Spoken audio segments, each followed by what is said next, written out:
I stepped into the ballroom and heard them call me a smelly country girl, treating me like a stain on their red carpet. The irony was suffocating because every person laughing currently receives a paycheck from the company I secretly own. They have no idea that tonight, I am not here for validation. I am here to end a scam and save my brother, even if I have to turn this engagement party into a public sentencing. My name is Nora Ross, and standing at the edge of the grand ballroom in the Marrowgate Hotel, I felt less like a guest and more like a health code violation. At least, that was the narrative currently being spun by the woman in the center of the room. The air inside the ballroom was thick with the scent of expensive lilies and the heavier, cloying fragrance of desperation masked as opulence. I adjusted the strap of my canvas messenger bag, which I had deliberately chosen not to check at the cloakroom, and leaned against a pillar wrapped in ivory silk. My boots, a pair of well-worn leather combat boots that had seen more mud than manicures, scuffed softly against the plush carpeting. I looked down at them. I could have bought a pair of heels that cost more than the average mid-size sedan. But tonight was not about blending in. It was about calibration. I needed to see exactly how they treated the version of me that had nothing, so I would know exactly how much mercy to show when I revealed I had everything. "Do you smell that?" The voice cut through the ambient jazz and the murmur of 200 guests like a serrated knife. It was Blair Halstead, my brother's fiancée. She was standing 10 feet away, holding a flute of champagne that I knew for a fact retailed for $12 a bottle but was being marked up to $50 on the catering bill. She was surrounded by her phalanx of bridesmaids, women who looked like they had been cloned in a laboratory, dedicated to beige aesthetics and passive aggression. "Smell what, Blair?" one of the bridesmaids asked, wrinkling her nose on cue. Blair giggled, a sound that tinkled like ice in a glass, entirely devoid of warmth. She cast a glance over her bare shoulder. Locking eyes with me, she did not lower her voice. If anything, she projected it, ensuring it carried over the string quartet. "It smells like compost," Blair said, her smile sharp enough to cut glass. "Or maybe just wet dog.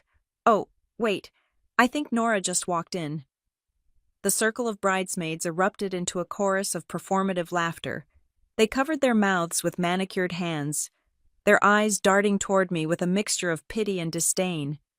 "God, does she even own a dress?" one of them whispered, loud enough to be a shout. "I heard she's working at a stables now, or is it a diner? I can never keep track of her odd jobs."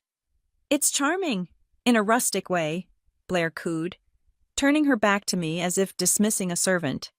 "Someone has to keep the economy going at the bottom level. We should be grateful. Just don't stand downwind." I stood perfectly still. My face remained a mask of polite, slightly confused neutrality. Inside, however, my mind was running a very different calculation. They saw a woman in a flannel shirt tucked into dark jeans, hair pulled back in a severe, practical ponytail that revealed a face free of makeup. They saw a failure. They saw the country bumpkin sister of Logan Ross, the golden boy who was marrying up into the prestigious Halstead family. What they did not see was the proprietor. I looked up at the ceiling. The chandeliers above us were Austrian crystal, installed 6 months ago during the renovation I had authorized. The carpet beneath Blair's satin heels was a custom weave from Belgium, selected because it hid wine stains while maintaining a high thread count. The walls were painted in a specific shade of cream called Heritage Pearl, a color I had spent 3 hours debating with my interior design team in New York. I did not just walk into the Marrowgate Hotel. I owned the Marrowgate Hotel.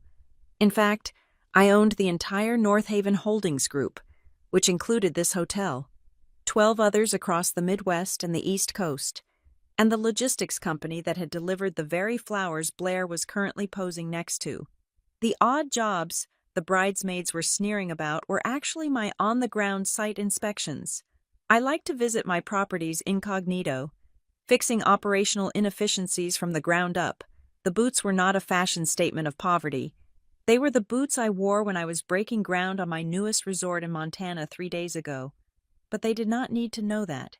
Not yet. I took a step forward, ignoring the way the crowd seemed to part around me. creating a physical buffer zone between their silk and my denim. It was a fascinating social experiment. Poverty, or the appearance of it, was treated like a contagious disease in rooms like this. Out of the corner of my eye, I saw movement near the service entrance. Gavin Rourke, the general manager of the Marrowgate, was standing by the double doors, holding a tablet and looking like he was about to have an ulcer. Gavin was a good man. I had hired him 5 years ago when this building was a distressed asset bleeding money, and together we had turned it into the premier event venue in the city. He wore an impeccable tuxedo, his posture rigid. Our eyes met. Gavin's instinct was to rush over.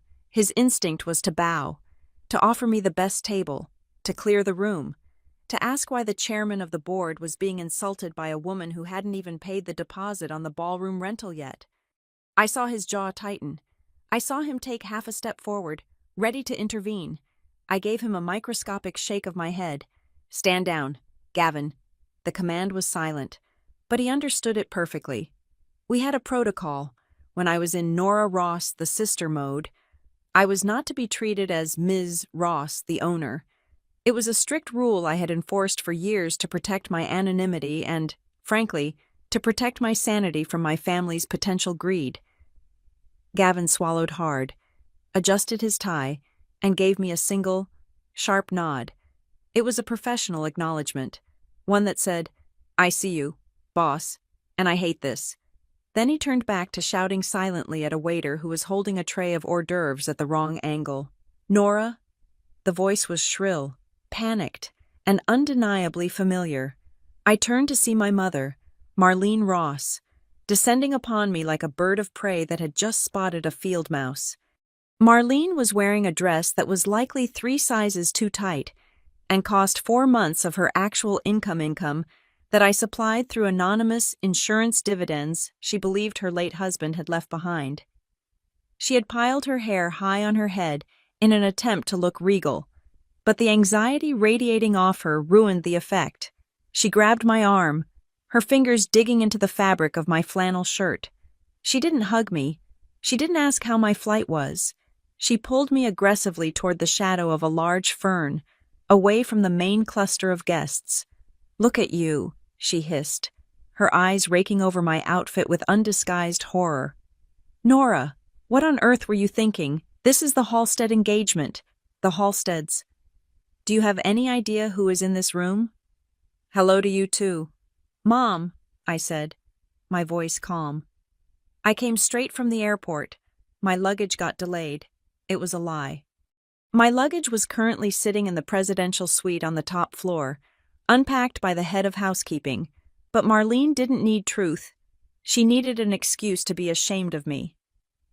"You could have stopped at a store," Marlene snapped, frantically smoothing down the front of her own dress as if my appearance had wrinkled hers by proximity. "You look like you work here. Actually, no. The staff is dressed better than you. You look like you're here to fix the plumbing." "I am sure the plumbing is fine," I said dryly. I knew it was fine. I had signed off on the copper piping retrofit last year. "This isn't a joke, Nora," Marlene whispered, her eyes darting around to see if anyone important was watching us. "Blair's family is very sophisticated. They are old money. Do you understand? They have standards. When you stand next to your brother looking like this, you are insulting them. You are insulting Logan." "I am here to support Logan," I said. "I don't think he cares what I'm wearing." "Of course he cares. He just is too nice to say it," Marlene retorted. She reached out and tugged at my ponytail, trying to loosen it, then gave up with a sigh of disgust. "Just stay in the back, near the kitchen doors. And for heaven's sake, don't eat anything with your hands. Try not to embarrass us. We are finally getting somewhere. Nora, Logan is finally getting the life he deserves. Don't ruin it with your lack of ambition." Lack of ambition? I almost laughed. The irony was so rich it was practically fattening. Marlene was standing in a building I owned, drinking wine I had imported, judging me for a lack of ambition while she lived entirely off the charity I secretly provided. But I let it slide. I had practiced the art of being the family disappointment for 33 years. It was a comfortable coat to wear. I will stay out of the way, I promised. Marlene gave a huff of approval, checked her reflection in the glass of a framed painting, and immediately pasted a sycophantic smile on her face as she hurried off to flatter Blair's mother. I remained by the fern, scanning the room for the only person who actually mattered. Logan was near the stage, surrounded by a group of men in suits who were laughing too loudly at his jokes. My brother looked good. He looked happy. He was wearing a tuxedo that fit him perfectly, his hair styled, a glass of scotch in his hand. He looked like he belonged in this world of surface-level glamour. He spotted me across the room. For a second, his face lit up. He excused himself from the group and jogged over, weaving through the crowd. Nora. He pulled me into a hug. He smelled like expensive cologne and stress. You made it. I was worried you wouldn't get the time off. How is whatever you are doing these days still working at that warehouse? Something like that, I said, patting his back. It pays the bills. He pulled back, holding me at arm's length. Unlike Mom, he didn't look disgusted, but he did look pitying. He took in the boots, the jeans, the lack of jewelry. Hey, he said, lowering his voice, slipping a hand into his pocket. Do you need some cash? For a dress or something, I can spot you a couple of $100. I know things are tight for you. My heart squeezed. This was Logan. He was condescending, yes, but he wasn't malicious. He genuinely believed I was destitute. He genuinely wanted to help, even though I knew for a fact his credit cards were maxed out to pay for the ring on Blair's finger. I am fine, Logan. Really, I said softly. Keep your money. You have a wedding to pay for. Right. He laughed, a nervous, brittle sound. The wedding. It is going to be great. Nora, Blair has such big plans. Her dad as well. Gordon is a visionary. He is going to bring me in on some investments after the wedding. This is it. The big break. I looked at him. I saw the desperation in his eyes, the need to believe that he had finally grabbed the brass ring. He didn't see the shark circling him. He didn't see that Gordon Halstead was a man who sweated too much when he thought no one was looking. He didn't see that Blair treated him like an accessory she had bought on sale. Logan, I said, are you happy? Of course I'm happy, he said quickly, too quickly. Look, I have to go back. Blair gets anxious if I'm gone too long, but try to have fun. Okay, and maybe I don't know. Grab a drink. Loosen up. He squeezed my shoulder and turned back to his fiancée. I watched him go. I watched Blair whisper something in his ear, pointing at me, and I watched Logan shrug, looking apologetic. He was a good man walking into a trap. I stepped back into the shadows of the pillar, my eyes narrowing. Most people in this room saw a party. They saw champagne towers and floral arches. They saw a celebration of love.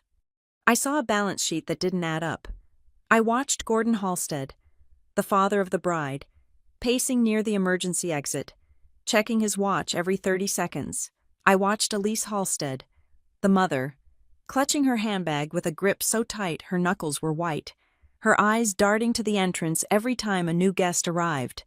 And I watched Blair, who was performing happiness with the skill of a mediocre actress, her laughter just a little too loud, her movements just a little too frantic. Confidence is quiet, insecurity is loud, and the Halsteads were deafening. They thought they were the kings and queens of this castle. They thought I was the peasant allowed in to watch the feast. They thought that because I wore denim and they wore silk, they held the power. I looked past them, toward the tech booth elevated on the mezzanine level. The lighting director was there, waiting for cues. The entire visual system of the ballroom, the massive LED screens currently cycling through photos of Logan and Blair, the spotlights, the sound system, it was all connected to a central server, a server that I had administrative access to from my phone. I slipped my hand into my messenger bag and touched the cold screen of my device. They wanted to put on a show. Fine, I was excellent at production management. Enjoy the spotlight while you can. Blair, I murmured to myself, watching her mock a waiter for spilling a drop of water. Tonight, they were going to learn a very expensive lesson about the difference between looking rich and being powerful. They thought they controlled the narrative because they held the microphone. They forgot who paid for the electricity.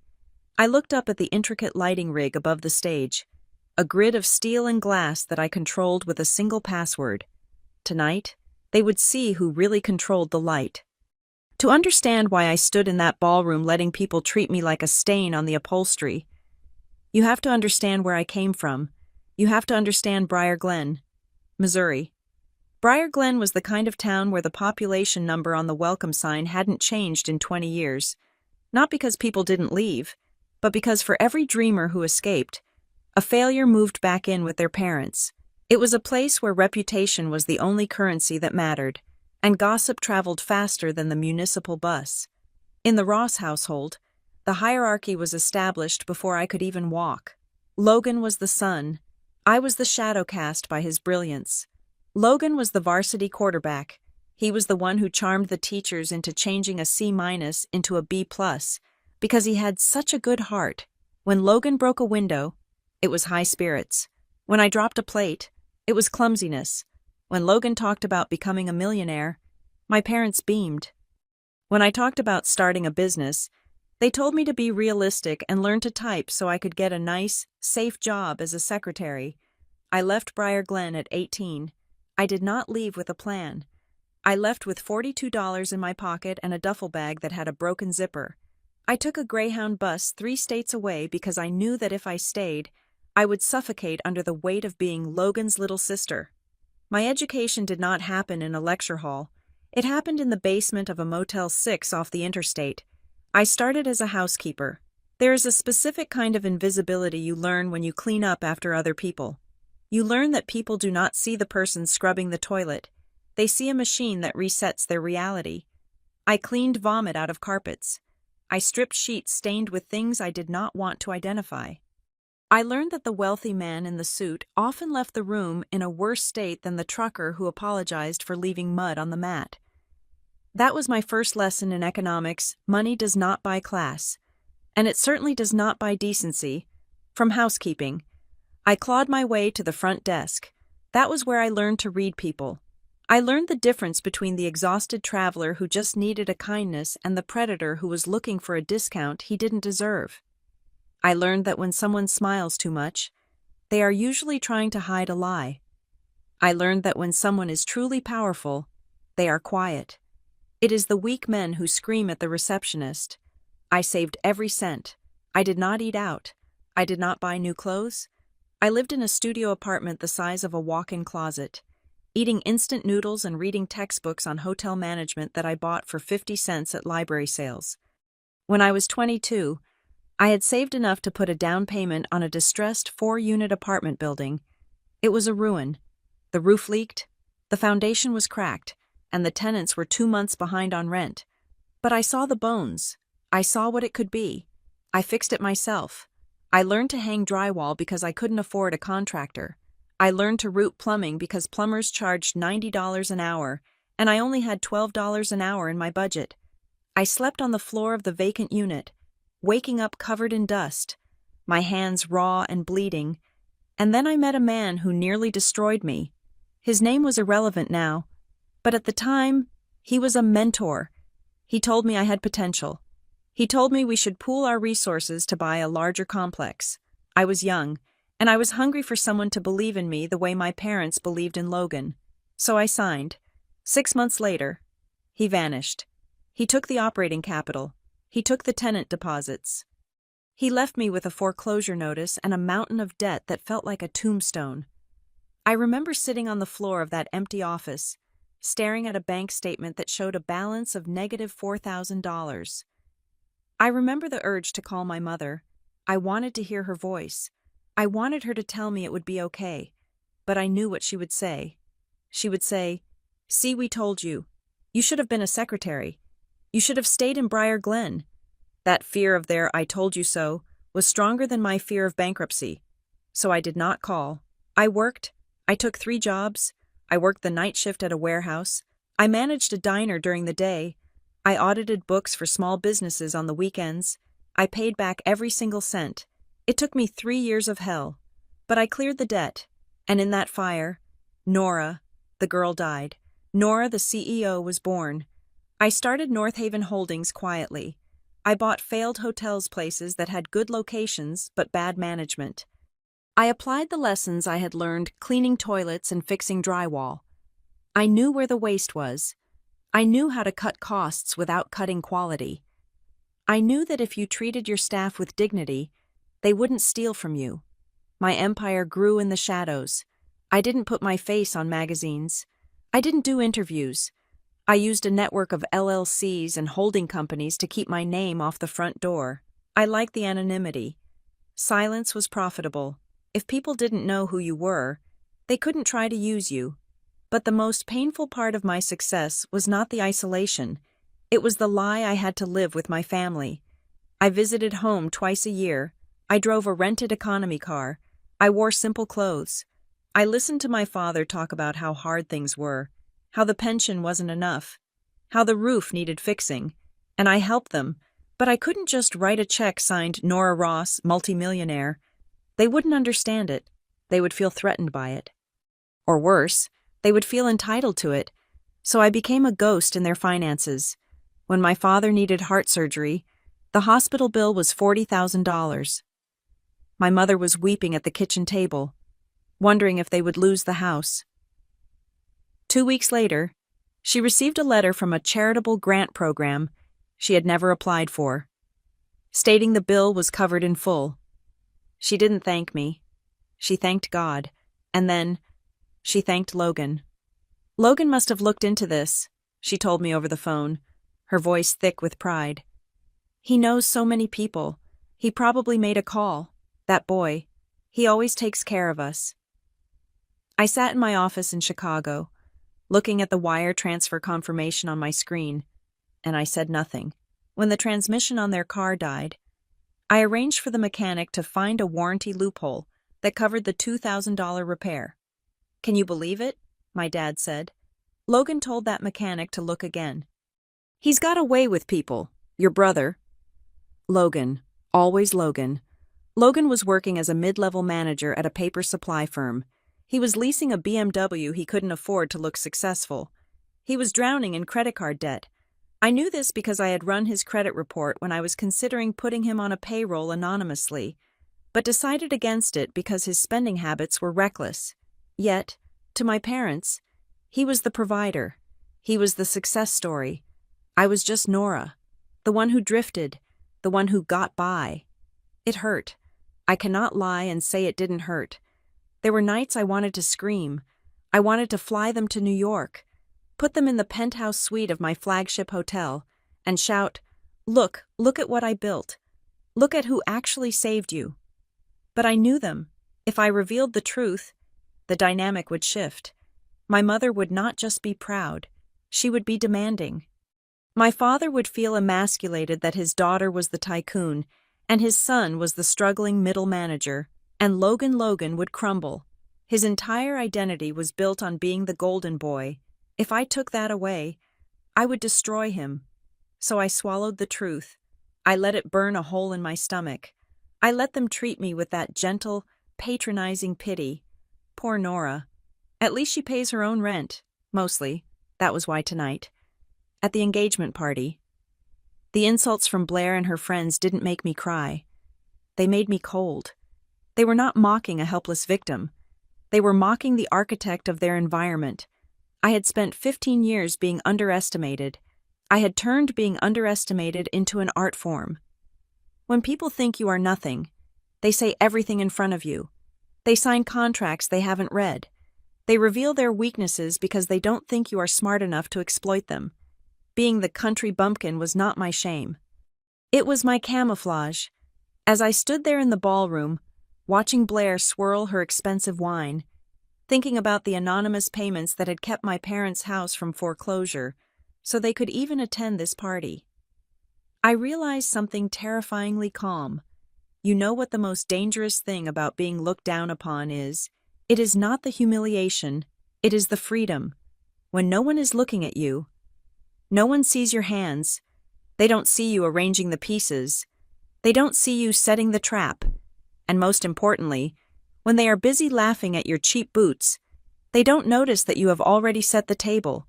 and you have hidden a very sharp knife right under the napkin. The champagne in my glass had gone warm, but I held onto it like a prop in a play I did not want to be starring in. I was trying to fade into the background, standing near a towering arrangement of white hydrangeas, when Logan waved me over. He was beaming. It was that specific, blinding smile he used to wear when he won a football game in high school. The smile of a man who believes the world has finally aligned in his favor. Blair was tucked under his arm, looking like a porcelain doll that had been brought to life by a very expensive stylist. "Nora, come look," Logan said, his voice thick with pride. "You haven't seen the engagement gift Mom gave Blair. It is incredible." I stepped closer, forcing the muscles in my face to form a polite expression. "It is just a little something to welcome her to the family," my mother said from behind them. Her voice was loud, pitched to carry to the nearby tables. "We Rosses believe in tradition." Blair lifted her hand to her throat. There, resting against her sternum, sat a pendant. The air left my lungs so suddenly I actually felt dizzy. It was a ruby, dark as dried blood, surrounded by a halo of filigree gold that had been worn smooth by time. It was not a modern, flashy piece. It was heavy, old world, and utterly unmistakable. It was Grandma's pendant. The noise of the party seemed to drop away, replaced by the sharp, sterile memory of a hospital room 4 years ago. I remembered the smell of antiseptic and the sound of the heart monitor beeping a slow, uneven rhythm. I remembered my grandmother's hand, paper thin and trembling, gripping mine with surprising strength. "This is for you, Nora," she had whispered, her voice barely a rattle in her chest. "Logan is the golden boy, but gold is soft. You are the iron. You are the one who doesn't give up. You keep this. It belongs to the fighter." She had died 2 days later. I had never asked for the necklace. I assumed it was safe in the safety deposit box, waiting for the reading of a will that never really happened because there was nothing left to inherit. Or so I thought. And now, here it was, resting on the neck of a woman who had never worked a day in her life. A woman who likely thought struggle was when the barista got her oat milk latte order wrong. "It is breathtaking, isn't it?" Blair cooed, fingering the ruby. "Marlene said it has been in the family since the 1920s. I just love vintage pieces. They have such character." She said character the way one might talk about a rescue dog they adopted for internet clout. I looked at my mother. Marlene refused to meet my eyes. She was busy smoothing the lapel of Logan's tuxedo, brushing away imaginary lint. She knew exactly what Grandma had said. She knew that necklace was the only thing I had ever wanted, not for its value, but because it was the only physical proof that someone in this family had actually seen me. I started, my voice sounding rusty to my own ears. I cleared my throat. "I thought Grandma wanted that to stay with the women of the bloodline." It was a weak protest, and I knew it the moment it left my lips. Marlene finally looked at me. Her expression was hard, a warning glare masked as maternal concern. "Blair is family now, Nora, or she will be in 6 months. And frankly, it suits her. It needs to be worn at galas and events, not well. It shouldn't be sitting in a drawer somewhere. Not worn by a janitor," was what she didn't say. "Not worn by a failure." "It is beautiful," I said. The lie tasted like ash. "It looks very expensive." "Oh, it is," a man's voice boomed from my left. It was Gordon Halstead, Blair's father. He clapped a hand on Logan's shoulder, shaking him slightly. "That is what I like about your family. Logan, you don't flash your wealth, but it is there, solid, substantial. That ruby alone is worth more than my first car." Gordon laughed, a wet, heavy sound. He leaned in closer to the group, lowering his voice conspiratorially. "I was telling my partners just yesterday, the Ross family has deep pockets, but they are quiet pockets. That is the best kind of money. Smart money." I froze. I looked from Gordon to Logan, and then to the circle of Halstead relatives nodding in agreement. Deep pockets. My parents had 3 mortgages on their house. My father drove a truck with 200,000 miles on it. The only reason they weren't destitute was because I paid their property taxes through a shell corporation and covered their medical bills anonymously. But the Halsteads didn't see the struggle. They saw the result. They saw that Marlene always seemed to land on her feet. They saw that Logan always seemed to have a safety net. They saw the anonymous grants and the lucky breaks, and they interpreted them not as charity, but as old money. They thought my parents were sitting on a fortune and simply choosing to live modestly. And Logan? I looked at my brother. He wasn't correcting them. He was standing taller, puffing out his chest, basking in the glow of being thought of as a scion of a wealthy family. "We do all right," Logan said, attempting a modest shrug that came off as arrogant. "We believe in secure investments." I felt a cold chill slide down my spine. This was the hook. This was why the Halsteads, a family obsessed with status and connections, were marrying their daughter to a middle manager at a paper company. They didn't love Logan. They loved the phantom fortune they thought stood behind him. And the irony was sickening. I was the fortune. I was the deep pockets they were salivating over. I was the smart money, and I was standing right in front of them in $20 boots, being treated like the help, while they praised the people who were spending my money. "Excuse me," I mumbled. "I need some air." I turned and walked away before I could scream. I headed toward the French doors that led to the terrace, needing to get away from the sight of that ruby pulsing on Blair's neck like an open wound. I didn't make it outside. A hand clamped around my upper arm. The grip was surprisingly strong. I stopped and looked down. Manicured nails, painted a shade of pale pink called ballet slipper, were digging into the sleeve of my flannel shirt. It was Blair. The smile was still plastered on her face for the benefit of the room, but her eyes were dead. They were cold, flat, and entirely devoid of the bubbly bride-to-be persona she had been projecting all night. "Where are you going?" she asked. Her voice was light, but the undertone was steel. "Just stepping out," I said, trying to pull my arm away. She didn't let go. "Good," she said, steering me forcefully toward a small alcove near the service entrance, hidden behind a heavy velvet drape. As soon as we were out of sight of the main floor, the smile dropped. It vanished so instantly it was jarring. She released my arm and crossed her own over her chest, the ruby pendant catching the dim light. "Let's cut the crap, Nora," Blair said. Her voice was lower now, rougher. "I saw the way you looked at the necklace. You think you deserve it, don't you?" "It belonged to my grandmother," I said evenly.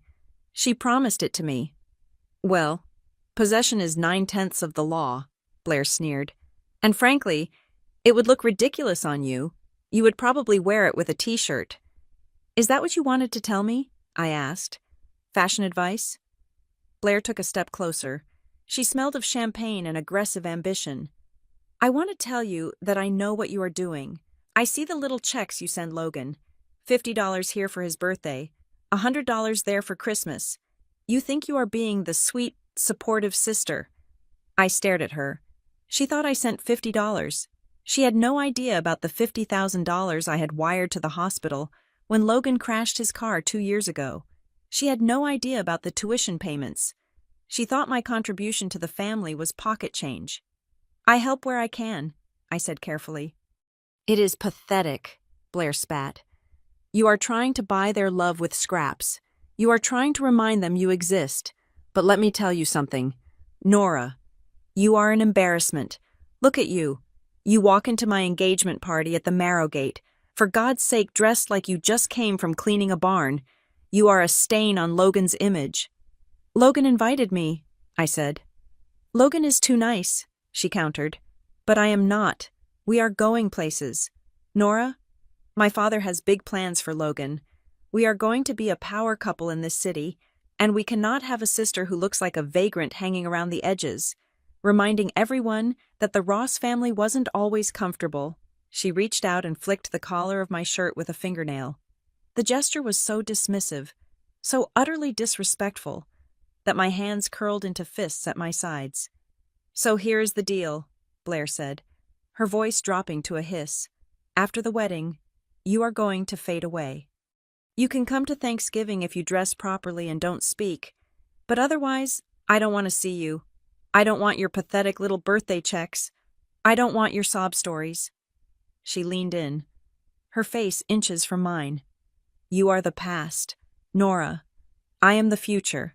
And this, she tapped the ruby pendant against her chest, the sound a dull thud against her skin. This belongs to winners.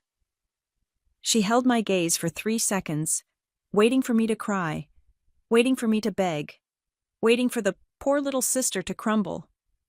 I did not crumble. A strange sensation washed over me. It wasn't anger, it wasn't even sadness anymore. It was a profound, icy clarity.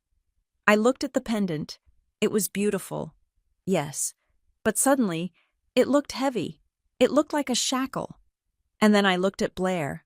I looked at her flawless makeup, her expensive dress, and her absolute confidence that she was the queen of this castle. She was standing in a hotel I owned. She was drinking wine I paid for. She was marrying a man I supported. And she worked. I remembered Gavin's text from earlier. She worked in the marketing department of a subsidiary company that I had acquired 3 months ago. She was threatening to fire me from her life. She didn't realize she was currently shouting at the person who signed her paychecks. Are we clear? Blair asked, misinterpreting my silence for submission. I looked her dead in the eye. I didn't yell. I didn't defend myself. I didn't tell her about the millions in the bank or the deed to the building. I just smiled. It was a small, tight smile. The kind of smile a wolf gives right before it closes its jaws. Crystal clear. Blair, I said softly. Enjoy the party. Make sure you get plenty of photos, because they will make excellent evidence later. I added silently. Blair scoffed, satisfied with her victory. Good. Fix your hair before you come back out. You look like a mess. She turned on her heel and swept back through the velvet curtains, instantly switching her smile back on as she re-entered the ballroom. I stayed in the alcove for a moment, listening to the applause that erupted as she rejoined Logan. I reached into my pocket and pulled out my phone. I opened the company directory app for North Haven Holdings. I typed in Blair Halstead. There she was. Senior Marketing Coordinator, Level 4 clearance. I looked at her employee ID number. I looked at her department code. You want me to disappear? Blair, I whispered to the empty corridor. Be careful what you ask for. You might find that when I disappear, the ground under your feet goes with me. I put the phone away and walked back into the party. I didn't fix my hair. I didn't tuck in my shirt. I walked with the easy stride of a woman who knows exactly where the exits are and exactly where the bodies are buried. She had the pendant. That was fine. I had the receipt. The heavy oak doors of the ballroom swung shut behind me, cutting off the swelling crescendo of the string quartet and the high-pitched titter of Blair's laughter. The silence in the corridor was sudden and heavy, like a physical weight dropping onto my shoulders. I took a deep breath, inhaling the scent of lemon polish and industrial carpet cleaner instead of expensive perfume. I needed 5 minutes. Just 5 minutes to recalibrate my temper before I went back inside and shattered a wine glass in my bare hand. I walked down the long, carpeted hallway that led toward the private meeting suites. This wing of the hotel was supposed to be quiet tonight. I had reviewed the schedule myself earlier in the week. The conference rooms were booked for cleaning, not for guests. It was the perfect place to pace back and forth and remind myself that homicide was illegal and bad for share prices. But as I turned the corner near the Cypress Suite, I heard a voice. It was not the hushed tone of a lover or the jovial volume of a drunk guest looking for the bathroom. It was sharp, fast, and laced with a panic that vibrated in the air. I do not care what the spreadsheet says. Marcus, fix it. I stopped. My boots made no sound on the thick wool carpet. I recognized that voice. It was deep, authoritative, usually booming with bonhomie, but right now it sounded thin and brittle. Gordon Halstead. I pressed myself flat against the wall, just behind a large decorative vase containing dried reeds. It was an instinct honed from years of being the invisible person in the room, the housekeeper, the receptionist, the sister who didn't matter. People rarely looked for what they did not respect. Gordon was pacing in front of the window at the end of the hall, his silhouette jerky against the city lights outside. He had his phone pressed so hard to his ear, I could see his knuckles white against the black casing. Listen to me, Gordon hissed. The auditors are coming on Tuesday. Tuesday. Do you understand? If that gap is still there, we are done. I am not talking about a fine, Marcus. I am talking about federal prison. My eyes narrowed. Auditors. Federal prison. Those were not words you typically heard at an engagement party, unless the engagement was a merger in disguise. Gordon stopped pacing and leaned his forehead against the cold glass of the window. We just need to get through the weekend, once the wedding contracts are signed. Once the merger of assets is official, yes, exactly. We can use the collateral. He paused, listening to the person on the other end. Then he let out a laugh that sounded more like a bark. Don't worry about the boy, Gordon said, his voice dropping to a conspiratorial whisper that carried perfectly in the acoustic dead space of the hallway. Logan is an idiot. He thinks he won the lottery. He will sign whatever Blair puts in front of him. As long as they believe the Ross family has the liquidity, we are safe. The banks just need to see a fresh guarantee. I felt a coldness spread through my chest that had nothing to do with the hotel's air conditioning. Liquidity. My mind raced, flipping through the mental files of my family's financial status.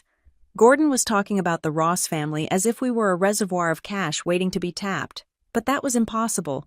My parents were drowning in a mortgage they had refinanced 3 times. My father's pension was a joke. Logan was leasing a BMW 5 Series that ate up 40% of his monthly take-home pay. He had student loans. He had credit card debt from trying to keep up with Blair's lifestyle. If Gordon Halstead was banking on Logan's money to save him from federal prison, he was jumping out of a plane with a backpack full of rocks instead of a parachute, unless the realization hit me with the force of a physical blow. Gordon didn't look at the bank accounts. He looked at the spending. He saw my mother's miracle grant that paid off $40,000 of medical debt in a single afternoon. He saw the new roof on the house in Briar Glen that cost $15,000, paid in cash by a contractor who claimed he owed Logan a favor. He saw the fact that whenever the Ross family stumbled, a safety net magically appeared. I had created that safety net. I had spent the last 7 years anonymously patching the holes in my family's sinking ship. I did it to keep them safe. I did it because, despite everything, they were my blood. But to an outsider like Gordon, a man desperate for cash and looking for a mark, those anonymous rescues didn't look like charity. They looked like hidden wealth. They looked like old money resilience. He thought my parents were sitting on a secret fortune and that Logan was the heir to a kingdom of quiet capital. They weren't marrying Logan because they loved him. They were marrying him because they thought he was a co-signer with deep pockets. Just keep the books closed until Monday, Gordon snapped into the phone. I have to go. The rich in-laws are watching. He hung up and smoothed his jacket. I watched as he took a deep breath, plastered a fake, jovial smile onto his face, and marched back toward the ballroom. I waited 10 seconds, then 20. My heart was hammering against my ribs, not from fear, but from the adrenaline of the hunt. I pushed off the wall and walked back to the ballroom doors. I didn't go in immediately. I stood in the shadow of the archway, observing the room with a new set of lenses. The glamour was gone. The romance was gone. What I saw now was a crime scene in progress. I scanned the room for Gordon. He had rejoined his wife, Elise. She was a tall woman with hair sprayed into helmet-like perfection. Earlier, I had thought she looked elegant. Now, I looked closer. Her left hand was constantly moving. She was touching her diamond earrings, then her necklace, then the clasp of her bracelet. It wasn't vanity. It was a nervous tic. It was the body language of someone checking to make sure their assets were still there. I looked at Blair. She was in the center of the dance floor with Logan. She had her head thrown back, laughing at something he said, but her eyes weren't crinkled in joy. They were wide, alert. She was scanning the room over Logan's shoulder, her gaze darting from guest to guest. It was the look of someone guarding an exit, and her laughter, it was too loud. It was manic. It was the sound of someone trying to drown out the noise of a crumbling foundation. They were desperate. They were broke. And they were going to use my brother as a human shield against whatever financial disaster was coming for them on Tuesday. I pulled my phone out of my pocket. My hands were steady now. The anger had crystallized into focus. I opened my encrypted messaging app and found Gavin Rourke's contact. Me. I need a full background check on Gordon, Elise, and Blair Halstead. Financials, current employment, litigation history. Also, check the vendor list for tonight. I want to know who is getting paid and when. I hit send. I watched Logan spin Blair around. He looked so happy. He looked like a puppy who had finally been allowed on the furniture. He had no idea that the furniture was on fire. A vibration in my hand. Gavin was fast. He had probably been running checks the moment he saw me get insulted earlier. Just in case I asked. Gavin preliminary is interesting. Gordon has 3 dissolved LLCs in Nevada in the last 5 years, all sued for breach of contract. But here's the kicker for the daughter. I looked at the screen. Gavin Blair Halstead is currently employed by Novus Logistics. Title Regional Brand Coordinator. Start date, 8 months ago. I stared at the text. The world seemed to tilt slightly on its axis.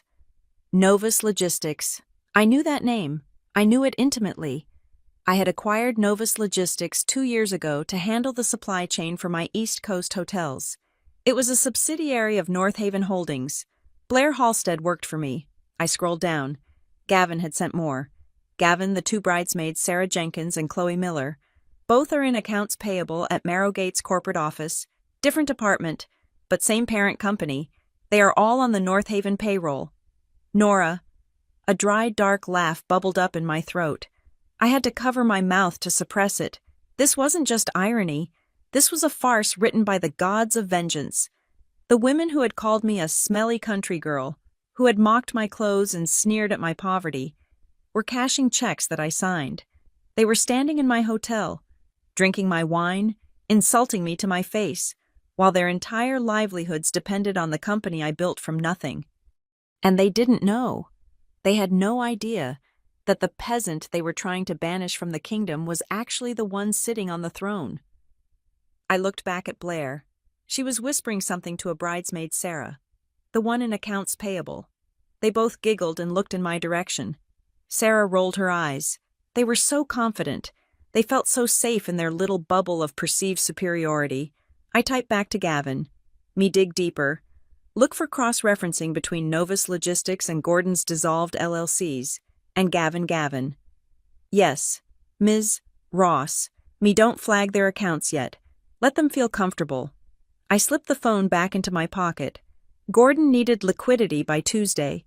He needed the Ross family to sign something. That meant the engagement party wasn't just a celebration. It was the closing ceremony of a con.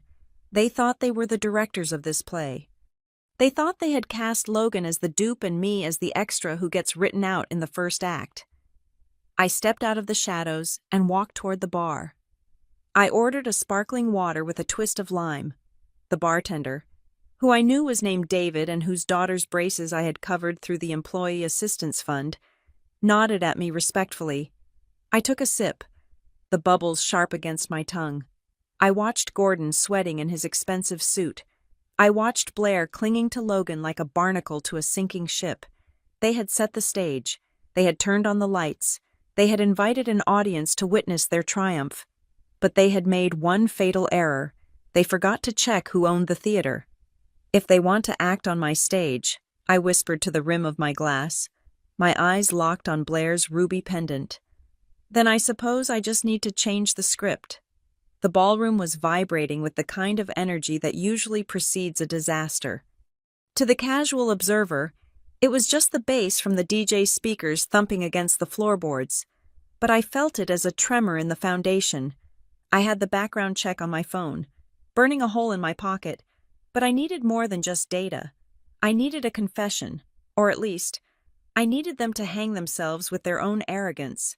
I scanned the room and spotted Sarah, one of the bridesmaids who had been so vocal about my compost scent earlier. She was leaning against the long marble bar, nursing a cosmopolitan and looking bored.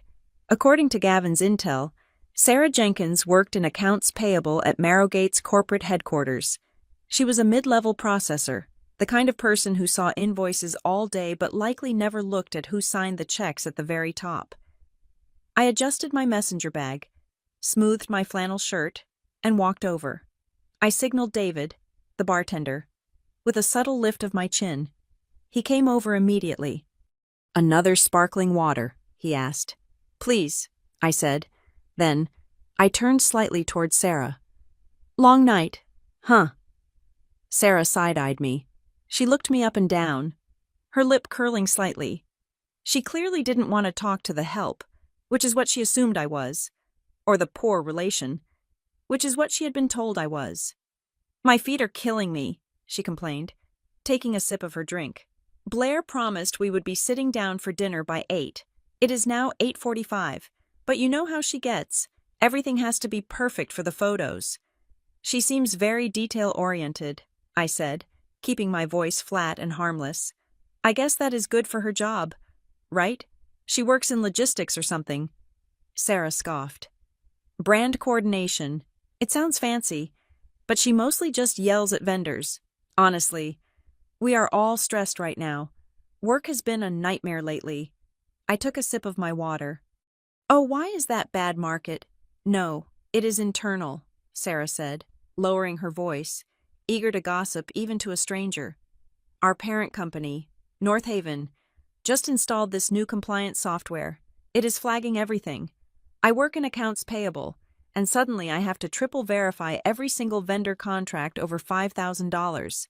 It is ridiculous. My boss said the new CEO is a paranoid control freak who probably counts paper clips." I fought the urge to smile. The paranoid control freak was me.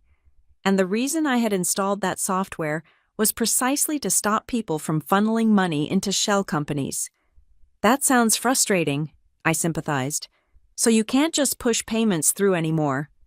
"Not like we used to," she said, swirling her drink. "It is annoying." Gordon. That is Blair's dad. He has been trying to get this one vendor approved for weeks for the wedding setup, and the system keeps kicking it back because the tax ID does not match the state registry. I had to override it manually just to get the lighting guys paid for tonight. My heart skipped a beat. "You overrode the system?" I asked, trying to sound impressed rather than horrified. "Can you do that?" Sarah smirked, a look of petty bureaucratic power on her face. "I have a supervisor code. Blair asked me to do it as a favor. She said her dad would fix the paperwork on Monday. We are family. Practically. You help family out, right?" "Right," I said softly. "You help family out." She had just admitted to wire fraud.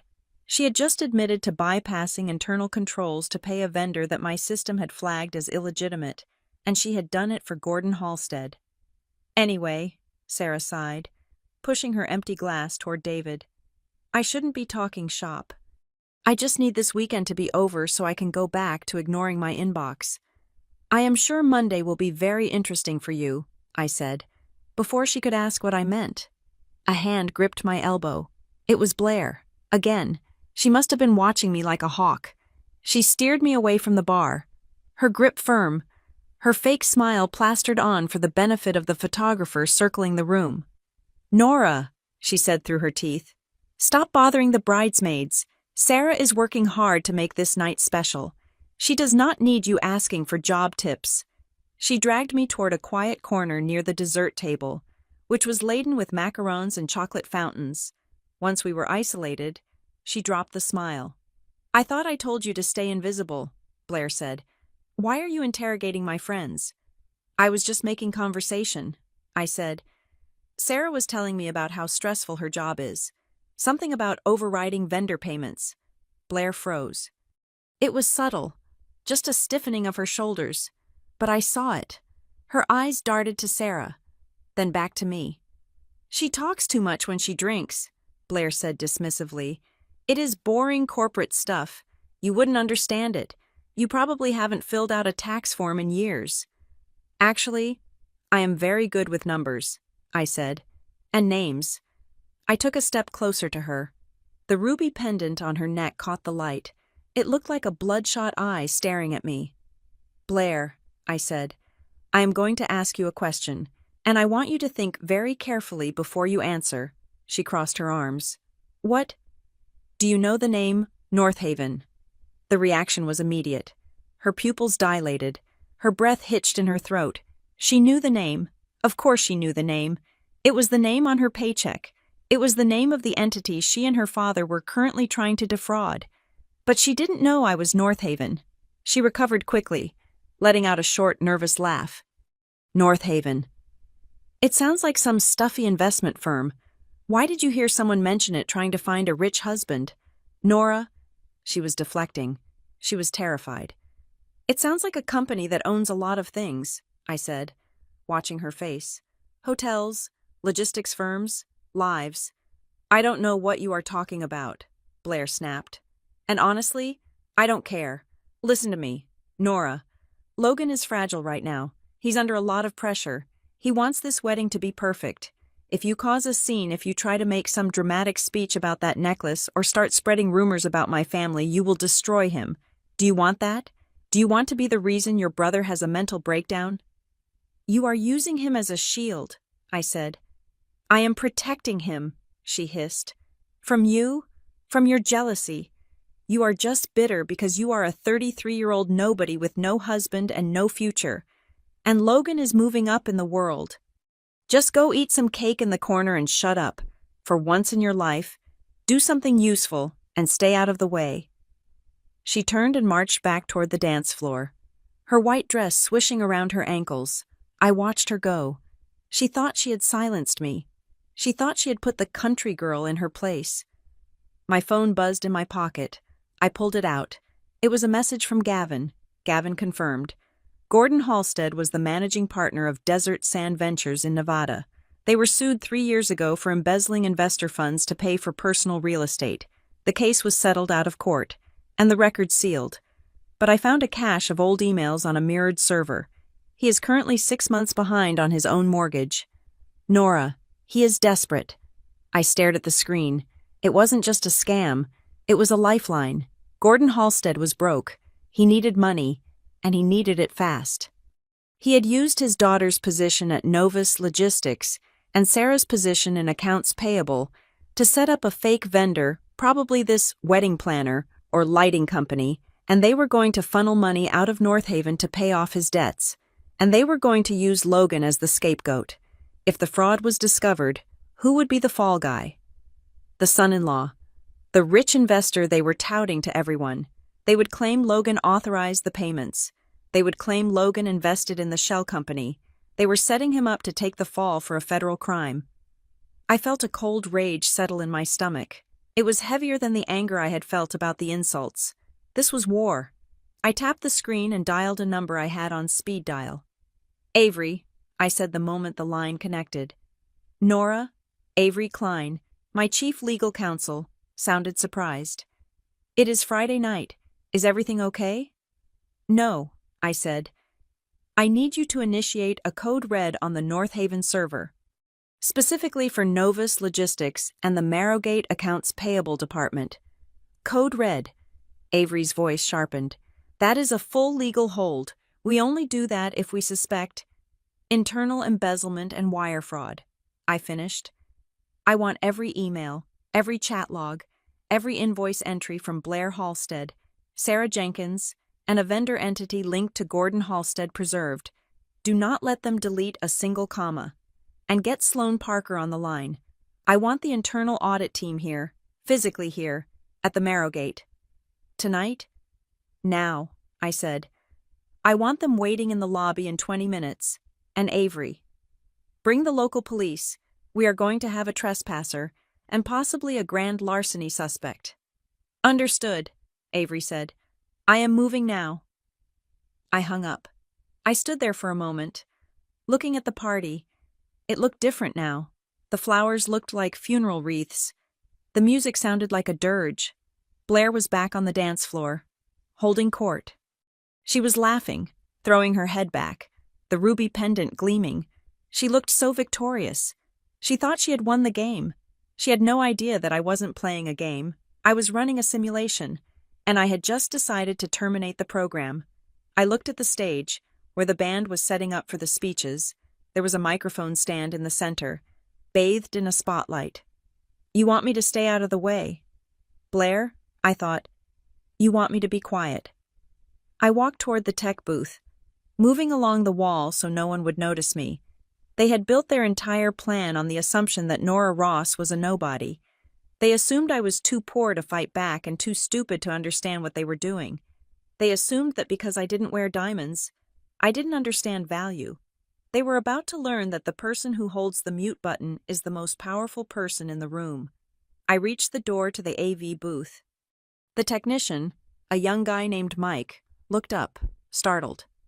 "Hey, this is a restricted area," he said. I pulled out my wallet. I didn't show him cash. I showed him a small, black card with a gold chip and the North Haven logo embossed on it. It was an access card that only 3 people in the world possessed. "I am Nora Ross," I said calmly. "I own this building, and we are going to make some changes to the program." Mike looked at the card, then at me.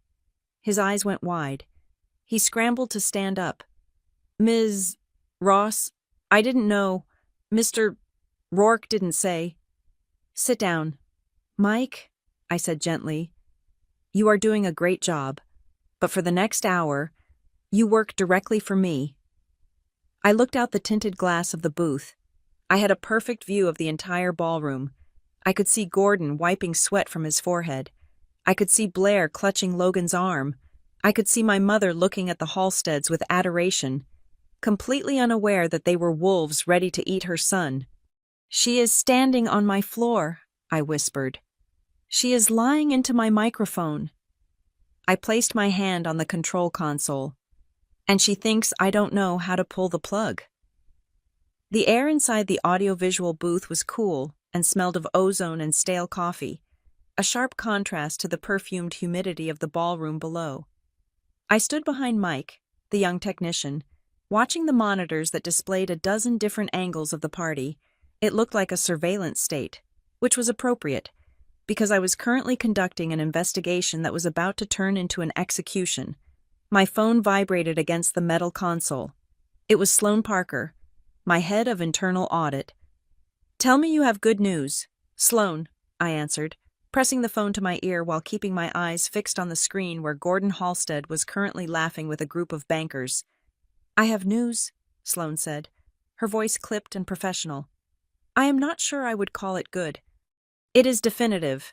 We just cracked the vendor code Sarah Jenkins overrode." "Go on." "The vendor is listed as Lumina Event Solutions, LLC, on paper. They are providing the lighting, sound, and structural decor for tonight's engagement." Sloan explained. "The invoice total is $150,000. I looked at the invoice on my tablet screen. $150,000 for a hotel ballroom that already has an in-house AV system that is 3 times the market rate. It gets worse," Sloan continued. "I ran the tax identification number. It was registered 4 days ago. The business address is a UPS store mailbox in Henderson, Nevada, and the registered agent, a lawyer who specializes in shielding assets for high-risk clients. But we followed the money trail from the initial deposit. The bank account for Lumina doesn't belong to a lighting company. Nora, it is a pass-through account linked to Gordon Halstead's personal trust." I felt the blood drain from my face. "They are not just overcharging. They are stealing." "Exactly," Sloan said. "They are using the engagement party as a laundering vehicle. They bill North Haven's subsidiary, Novus Logistics, for corporate event services. Sarah in accounts payable pushes it through. The money goes to Lumina. Gordon withdraws it to pay his debts. And here is the kicker, because it is billed as a corporate event under Novus. If the fraud is discovered, the liability lands on the officer who authorized the event budget." "Who authorized the budget?" I asked, though I already felt the answer sitting heavy in my gut.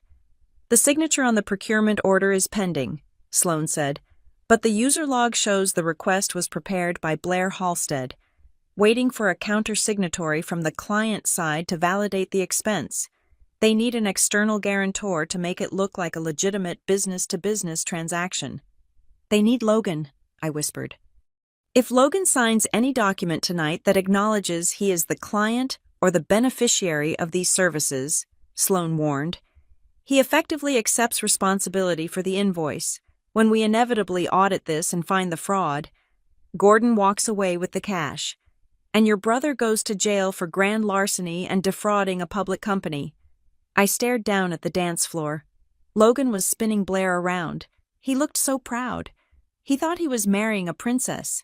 He didn't realize he was being groomed to be the fall guy in a six-figure heist. Hold on. Avery Klein's voice cut in. She had been listening on the conference line. Nora, check your secure inbox. Gavin just sent over the personnel file you asked for. I minimized the camera feed and opened the file. It was a dossier on Blair.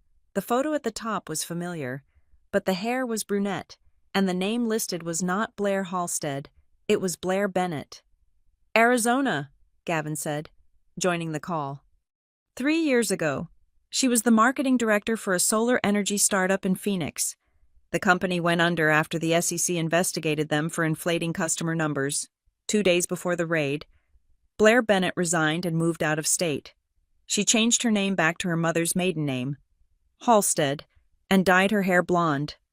She is a professional, I said, my voice cold. She finds companies or men with loose purse strings, drains them, and moves on before the building burns down. She is a locust, Gavin corrected, and she has found a new field. I looked at the screen again. The camera angle shifted to table 1. The family table. My mother, Marlene, was sitting next to Elise Halstead. They were looking at a document. My stomach dropped. Mike, I commanded, pointing at the screen. Zoom in on camera 4, top left quadrant, table 1. Mike hammered a few keys. The image on the main monitor expanded. The resolution was crisp enough to read the label on a wine bottle. Marlene was holding a pen. She was smiling. That wide, naive smile she wore when she thought she was part of high society. Elise was pointing to a line at the bottom of a thick, cream-colored piece of paper. What is she doing? I muttered. Don't sign anything. Mom, don't you dare. Can we enhance the text? Avery asked. Working on it, Mike said. He applied a filter to sharpen the contrast. The header of the document came into focus. Personal guarantee and indemnity agreement. Oh, God, I breathed. Read it, Nora, Avery said urgently. What does it say? I squinted at the pixelated text. It is a guarantee for the venue overages and incidental costs related to the Lumina contract. It states that the undersigned agrees to be personally liable for any payment disputes or chargebacks associated with the service provider. My mother wasn't just signing a guest book. She was signing a death warrant for her financial future. Gordon and Blair knew Logan didn't have any assets to seize if things went wrong, but they believed my parents did. They believed the lie of the secret Ross fortune. By getting Marlene to sign as a guarantor, they were ensuring that when North Haven came looking for its stolen $150,000, we wouldn't just sue the empty shell company. We would legally be forced to sue Marlene Ross. They were going to take my parents' house, the house I had paid off, the house I had renovated. They were going to strip my family to the bone to cover their tracks. She is signing it, Mike said, his voice quiet. On the screen, Marlene flourished the pen. She signed her name with a loop on the R, looking up at Elise for approval. Elise patted her hand, beaming like a shark that had just swallowed a seal. Marlene handed the paper to Gordon, who folded it and slipped it into his interior jacket pocket. It was done. The trap was sprung. They have the signature, I said, my voice devoid of emotion. The contract is executed. We can fight it, Avery said immediately. We can argue coercion. We can argue fraud. That takes months, I said, and in the meantime, Gordon will cash out the fake invoices on Monday morning. The money will be gone before a judge even reads the brief. So what do we do? Gavin asked. We can't arrest them for a crime they haven't completed yet. Technically, the invoice hasn't been paid. It is sitting in the queue. I looked down at the party. It was a beautiful lie. The lights were soft, the music was romantic, and the champagne was flowing. Everyone down there thought they were witnessing the union of two families. I looked at Logan. He was sitting down now, wiping sweat from his brow, laughing as Blair whispered something in his ear. He looked so innocent. He had spent his whole life trying to be the hero, trying to be the one who lifted our family up. He had no idea that his ambition was the very weapon being used to destroy us. I felt a surge of anger so hot it almost blinded me, followed immediately by a wave of protective, ferocious love. They wanted to use my brother fine. They wanted to steal from my company fine. But they had touched my mother. They had tricked a foolish, prideful woman into signing away her home because she wanted to believe her son was a success. That was a violation I could not forgive. That was a line in the sand they had just sprinted across. "Nora," Sloan asked, "we need a decision. Do you want me to freeze the accounts now? It might tip them off, but it stops the money." "No," I said. "Freezing the accounts is too quiet. If we stop the money silently, they will spin a story. They will tell Logan it is a banking error. They will tell my parents that I sabotaged them. They will play the victim. And my family will believe them because my family always believes the beautiful lie over the ugly truth." I watched Gordon pat his pocket, securing the document my mother had signed. "I need to burn the lie," I said. "I need to destroy the credibility of every single person in that family so thoroughly that even my mother, with all her delusions, cannot look at them without seeing the rot." I turned to Mike. "Do you have access to the main projection system?" "Yes, ma'am," Mike said, looking terrified but ready. "I control the 3 main screens behind the stage and the perimeter monitors." "And the audio?" "Yes, I can override the DJ feed."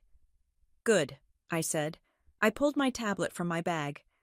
"I am going to airdrop a file to your console.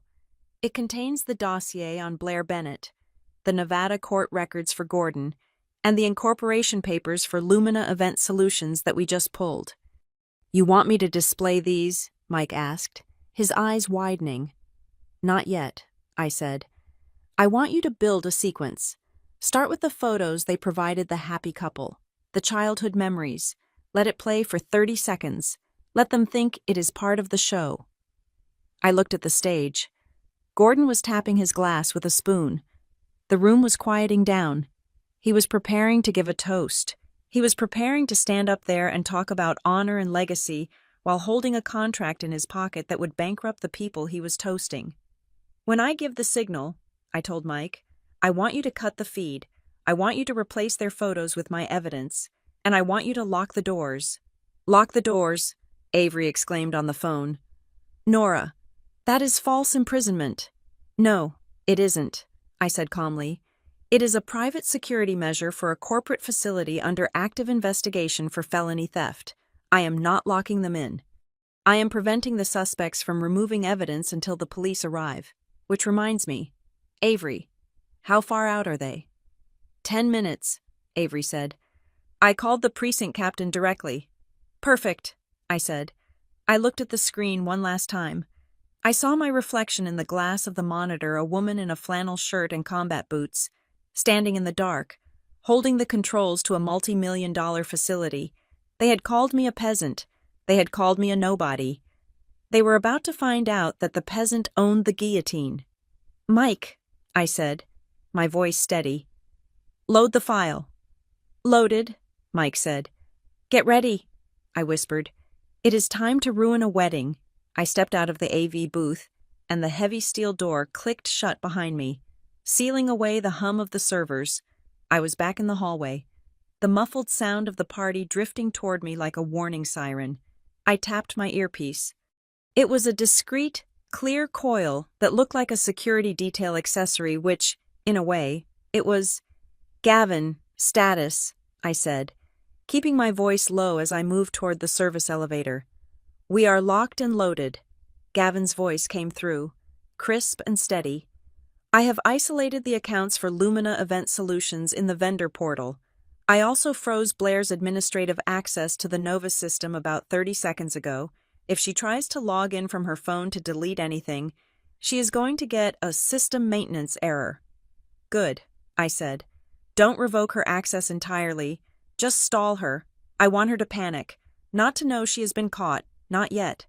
"Copy that. And the presentation." "I just scrubbed the file to Mike," I said. It is cued for the 9 o'clock slot, right when Gordon is scheduled to give his father of the bride speech. Avery is online too, Gavin added. She wants a word. I tapped the button on the small transponder clipped to my belt. Go ahead, Avery. The police are 6 minutes out, Avery said. Her tone was no longer that of a corporate attorney. She sounded like a prosecutor readying for a kill. I spoke to the fraud division. Given the amount $150,000 and the interstate nature of the wire transfer involving the Nevada LLC, they are treating this as a priority felony stop. They are coming in quiet. Through the loading dock. Per your instructions. Perfect, I said. I don't want sirens. I want handcuffs. I stopped in front of a mirror in the hallway. I looked at myself. The flannel shirt, the boots, the lack of makeup. Half an hour ago, I had looked like a victim. Now, I looked like an operator. I adjusted my collar, not to tidy it, but to loosen it. I needed to look disheveled. I needed to look defeated. One more thing. Nora, Avery said, her voice softening slightly. Once you push that button, there is no going back. You are not just exposing a fraud. You are effectively nuking your brother's engagement and likely your relationship with your parents. Are you sure? I looked at my reflection. I thought about the document my mother had just signed, the one that guaranteed she would lose her home to cover Gordon's debt. I thought about Logan, smiling like a fool while his fiancée planned to frame him. I am not nuking the relationship, Avery, I said. I am cauterizing a wound. If I don't do this, the infection kills them. I cut the line. I walked back into the ballroom. The atmosphere had shifted slightly. The dinner service was clearing, and people were moving around, drinks in hand, loosening their ties. It was that golden hour of a party where everyone is slightly tipsy and entirely susceptible to suggestion. I spotted Blair near the chocolate fountain. She was laughing with a group of her college friends, gesturing wildly with a strawberry on a skewer. She looked radiant. She looked untouchable. I needed her to feel even safer. I walked past her, keeping my head down, shoulders slumped. I let my messenger bag slide off my shoulder slightly, looking like the weight of it and the night was too much for me. Blair's eyes caught mine. She paused mid-laugh. I looked at her, then quickly looked away, biting my lip. I gave a small, resigned shake of my head and retreated toward the far corner of the room. Near the emergency exit, it was the universal body language of someone who had been scolded and was now waiting for permission to leave. I saw the smirk spread across Blair's face. She turned back to her friends, whispering something that made them all giggle and glance in my direction. She thought she had won. She thought her little lecture in the hallway had broken me. Good. I thought, get comfortable. Blair, put your feet up. My phone buzzed. It was a text from Logan. I glanced across the room. He was sitting at the head table, looking at his phone, frowning. He looked up, scanning the room until he found me in the corner. He looked worried. Logan, hey? Are you okay? You look upset. And Mom is acting weird. She keeps checking her purse. Something feels off about tonight. Should I come over? My heart squeezed.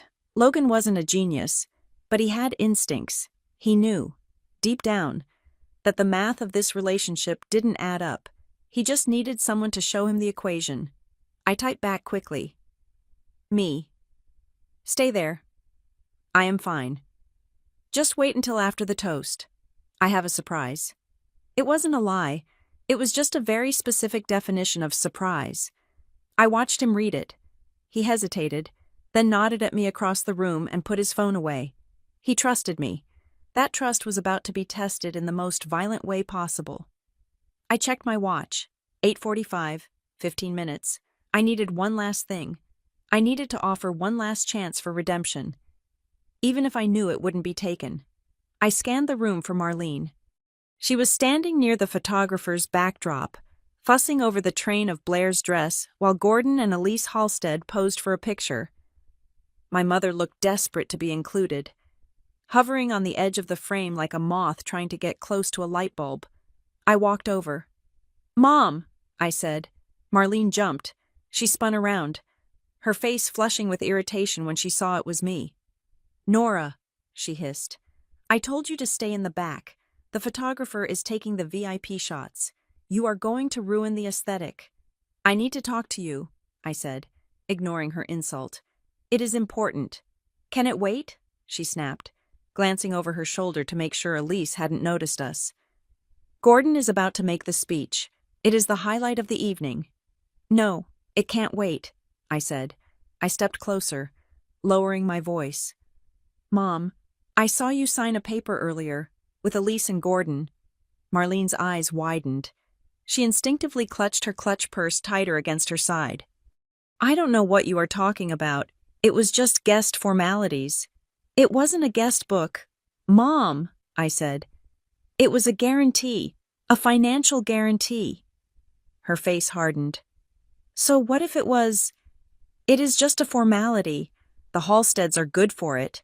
They just needed a local cosigner for some vendor nonsense because their assets are tied up in international trusts. Gordon explained it to me. International trusts, I repeated, the phrase tasting like bile. Mom, listen to me. You need to give me that paper. Go ask Gordon for it back. Tell him you want to review it with a lawyer. Tell him anything. Just get it back. Don't be ridiculous, Marlene scoffed. You are just jealous. You can't stand that we are finally part of something big.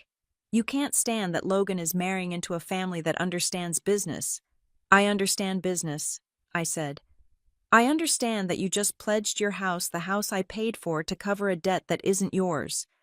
You paid for... Marlene laughed, a harsh, brittle sound. Oh, stop it. Nora, we know Logan has been helping us. He is too humble to take credit. But we know. You barely make rent. Don't try to steal his thunder just because you are insecure. I felt a crack in my chest, a deep, hairline fracture running through the last reserve of my patience. Mom, I said, my voice trembling slightly. Look at me. Really look at me. She looked, but she didn't see. She saw the flannel. She saw the boots. She saw the daughter who didn't matter. Are you sure? I asked. Are you absolutely 100% sure that Logan is the one who paid off the mortgage? Are you sure he's the one who paid for Dad's surgery? Marlene blinked. For a split second, doubt flickered in her eyes. She opened her mouth. Marlene, come on, family photo. Gordon's voice boomed across the floor. He was waving her over, his smile wide and predatory. The doubt vanished. Marlene straightened her spine. Of course I am sure, she spat at me. He is a Ross. He takes care of his family. Unlike some people, she turned her back on me and hurried toward the stage, smoothing her dress, eager to stand next to the people who were about to consume her. I stood there for a moment, watching her go. Okay, I whispered. I tried. I turned and walked away from the stage. I moved through the crowd, feeling like a ghost. I found a spot near the back of the room, right next to the main audio stack. It was the perfect vantage point. I could see the stage, I could see the screen, and I could see the exits. I checked my watch, 8:58. The room was quieting down. The lights dimmed slightly, drawing focus to the stage. Gordon Halstead stepped up to the microphone. He adjusted his tie. He looked every inch the proud patriarch. Ladies and gentlemen, Gordon began, his voice smooth as silk. If I could have your attention for a moment. The crowd hushed. Faces turned toward him. Smiles were expectant. I looked at my watch again, 8:59. My thumb hovered over the execute command on my phone, which was synced to Mike's console in the booth. Tonight is about love, Gordon said, but it is also about trust. It is about the merging of two great families. Trust. I thought, that is a funny word for it. I looked at Logan. He was holding Blair's hand. He looked happy. I am sorry. Brother, this is going to hurt, but it is better to break a bone than to lose the limb. The second hand on my watch swept past the 12. 9 o'clock. Gordon raised his glass. To the future. To the truth, I whispered.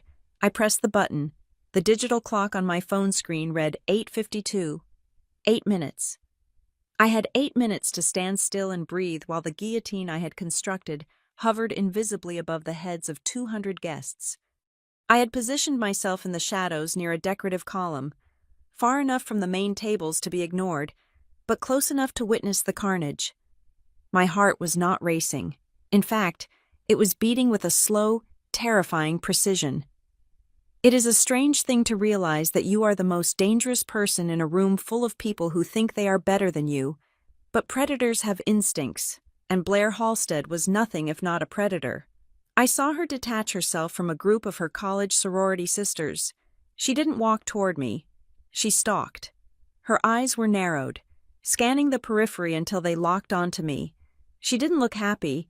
She looked agitated. The distinct, prickly heat of intuition must have been warning her that the country bumpkin in the corner was too quiet, too still, and too confident.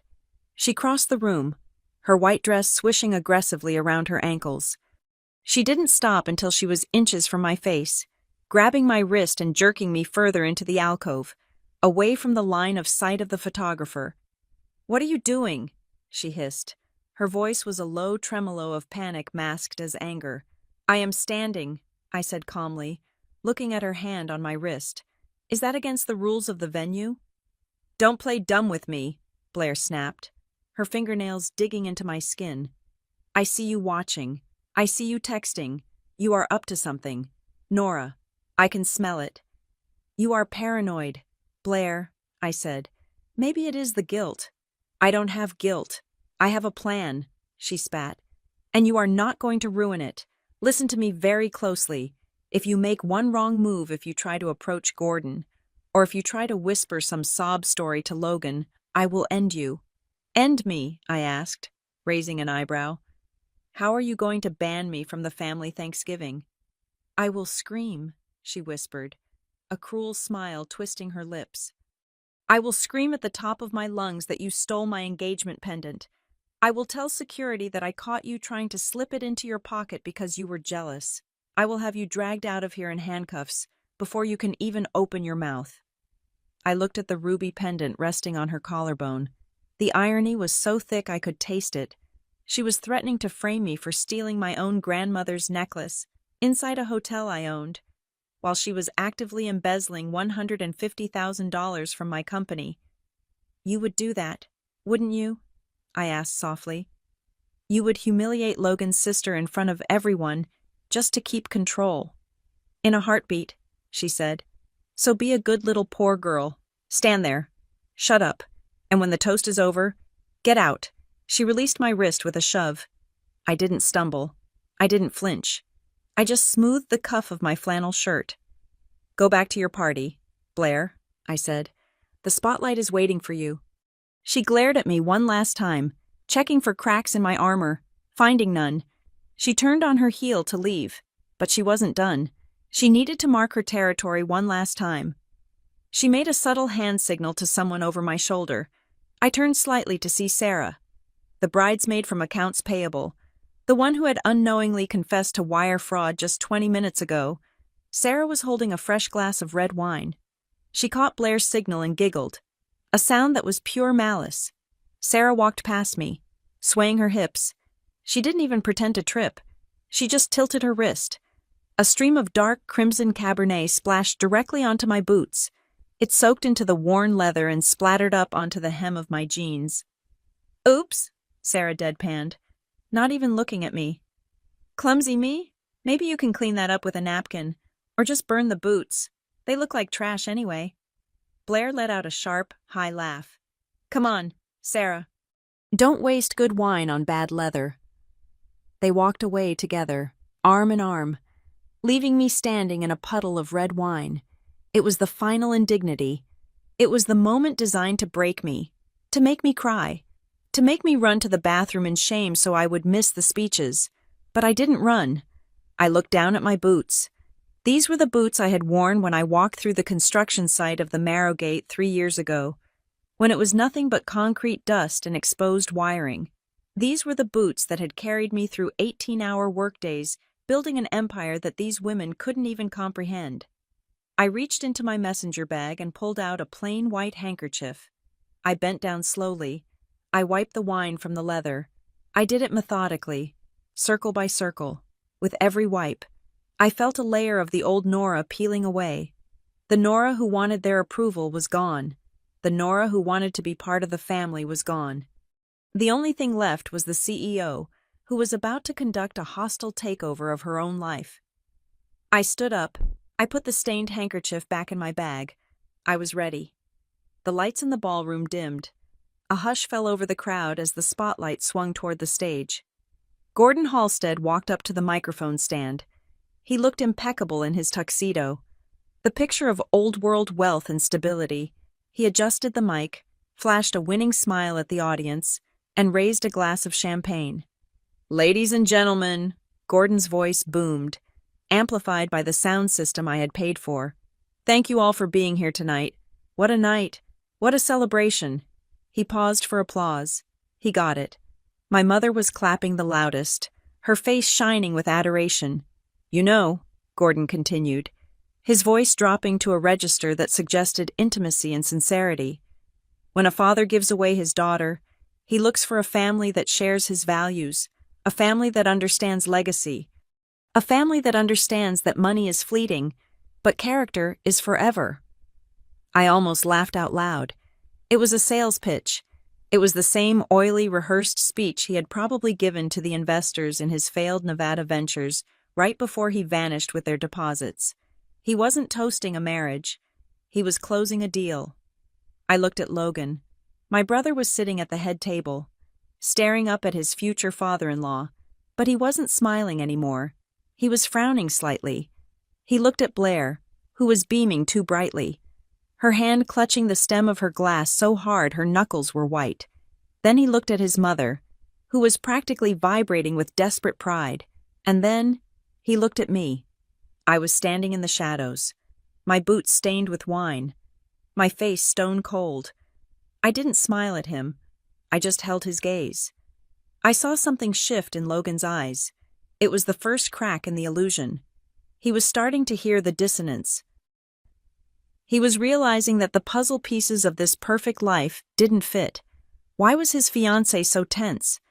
Why was his sister being treated like a leper? Why did Gordon sound like he was selling a timeshare? Listen to the click. "Logan," I thought, listen to the sound of the trap closing. My phone vibrated. It was the message I had been waiting for. "Avery authorities are in position at the north and south exits. Plainclothes officers are inside the service corridor. We are ready on your mark. Evidence is preserved." I took a deep breath. The air tasted sterile, recycled, and sharp. Gordon was reaching the crescendo of his speech. "And so, I want to propose a toast to the union of the Halstead and Ross families, to a partnership that will bring prosperity to us all, to love and to forever." He raised his glass high. The room erupted in cheers. Blair stood up, triumph radiating from her every pore. She thought she had crossed the finish line. I pulled out my phone.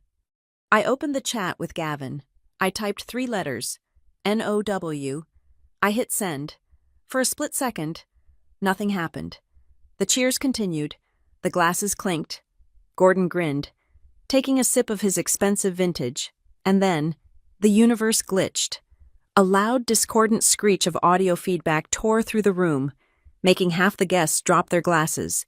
It was followed by a heavy mechanical thud as the main projection system hard reset. The beautiful soft-focus slideshow of Logan and Blair walking on a beach vanished from the 3 massive LED screens behind the stage. The screens went black.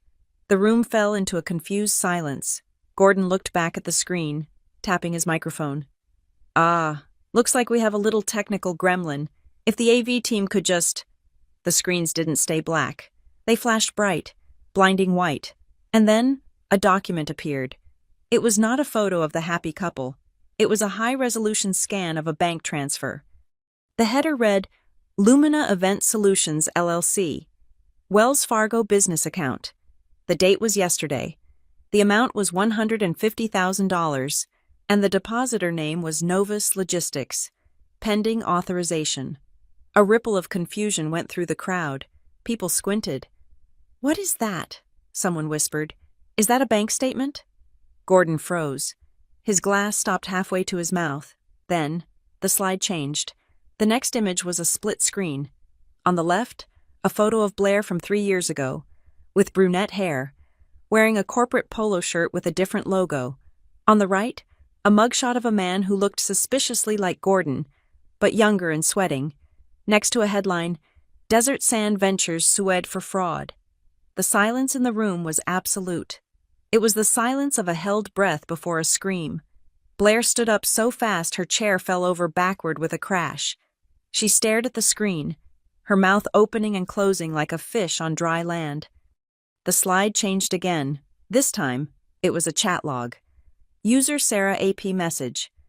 Just overrode the tax ID flag for Gordon. System is stupid. LOL. User Blair H message. Good.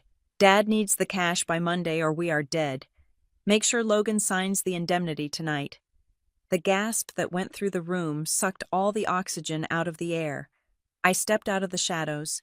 I didn't walk to the stage. I walked to the center of the room, creating a lane for myself through the stunned guests. The wine on my boots was still wet, but nobody was looking at my feet anymore. They were looking at the screens, and then they were looking at the Halsteads, whose faces were crumbling like wet plaster. Gordon dropped his glass. It shattered on the floor, the sound exploding like a gunshot in the quiet room. "Turn it off!" Blair shrieked, her voice cracking into hysteria. She whirled around to the AV booth, waving her arms. "Cut the feed. Turn it off right now." But Mike wasn't listening to her. Mike was listening to me. The screens remained. The evidence loomed 40 feet high, glowing with cold, hard pixels. I stopped in the middle of the dance floor. I was 10 feet away from Logan. He was staring at the chat log on the screen, the line about making sure Logan signs. He slowly turned his head to look at Blair. His face was pale, drained of all blood. The look of love was gone. It had been replaced by the horrifying realization that he was the mark. "Blair," Logan whispered. His voice was small, broken. "What is that?" "It is fake," Blair screamed, grabbing his arm, her nails dug into his tuxedo jacket. "It is a hack. Someone hacked the system. It is lies." "It is not a hack," I said. My voice wasn't amplified, but in the dead silence of the ballroom, it carried to every corner. Heads turned. 200 pairs of eyes landed on me. The country girl. The nobody. I stood tall. I didn't look like a sister anymore. I looked like a CEO. "It is an audit," I said. Gordon's eyes found me. He looked at me with confusion, then recognition, and finally, terror. He realized, in that split second, that he had miscalculated everything. He realized he hadn't just insulted a poor relative. He had tried to rob the bank manager. "Who are you?" Gordon whispered, his voice trembling. I smiled. It was the only time all night I had genuinely smiled. "I am the person who pays the bills you are trying to steal," I said. I raised my hand and snapped my fingers. The side doors of the ballroom burst open. The forever Gordon had toasted to lasted exactly 10 seconds, and as the plainclothes officers stepped into the light, reaching for their badges, I watched the Halstead dynasty dissolve into dust. The ballroom didn't just go quiet, it went vacuum-sealed. 1 second, the air was filled with the clinking of crystal glasses and the polite, murmuring adulation of 200 guests. The next, the air was sucked out of the room by the 3 massive LED screens dominating the wall behind the stage. The slideshow of Logan and Blair's meticulously curated beach photos had vanished. In its place, projected 10 feet high in stark, unforgiving high definition, was a PDF document. It wasn't a wedding certificate. It wasn't a guest list. It was a wire transfer request form. The text was large enough for people in the back row to read without glasses. The header, emblazoned in bold black ink, read Lumina Event Solutions, LLC. The Bill To field was filled out with the name Novus Logistics. The amount, highlighted now in a digital red box that Mike, my technician in the booth, had helpfully added, was $150,000. A ripple of confusion started at the front tables and washed backward like a tide. "What is that?" a woman near the front whispered. Her voice carried because the music had cut out completely. "Is that an invoice?" "It is a bill," a man's voice answered. sounding perplexed. Why are they showing a bill? On stage, Gordon Halstead was frozen. His arm was still raised in the air, holding his champagne glass, frozen in the middle of a toast to integrity. He stared at the screen over his shoulder, his eyes bulging. For a moment, he looked like a statue of a man realizing he had stepped off a cliff but hadn't started falling yet. Then, gravity kicked in. "Technical difficulties," Gordon shouted. His voice cracked, the smooth baritone of the salesman replaced by the screech of a cornered animal. He waved his free hand frantically at the booth. "Cut it! Cut the feed! We have a glitch. The system is malfunctioning." "It is not a glitch," I whispered to myself from the back of the room. The image on the screen changed. It swiped left with a digital whoosh sound effect that echoed through the silent room. The new slide was a split screen.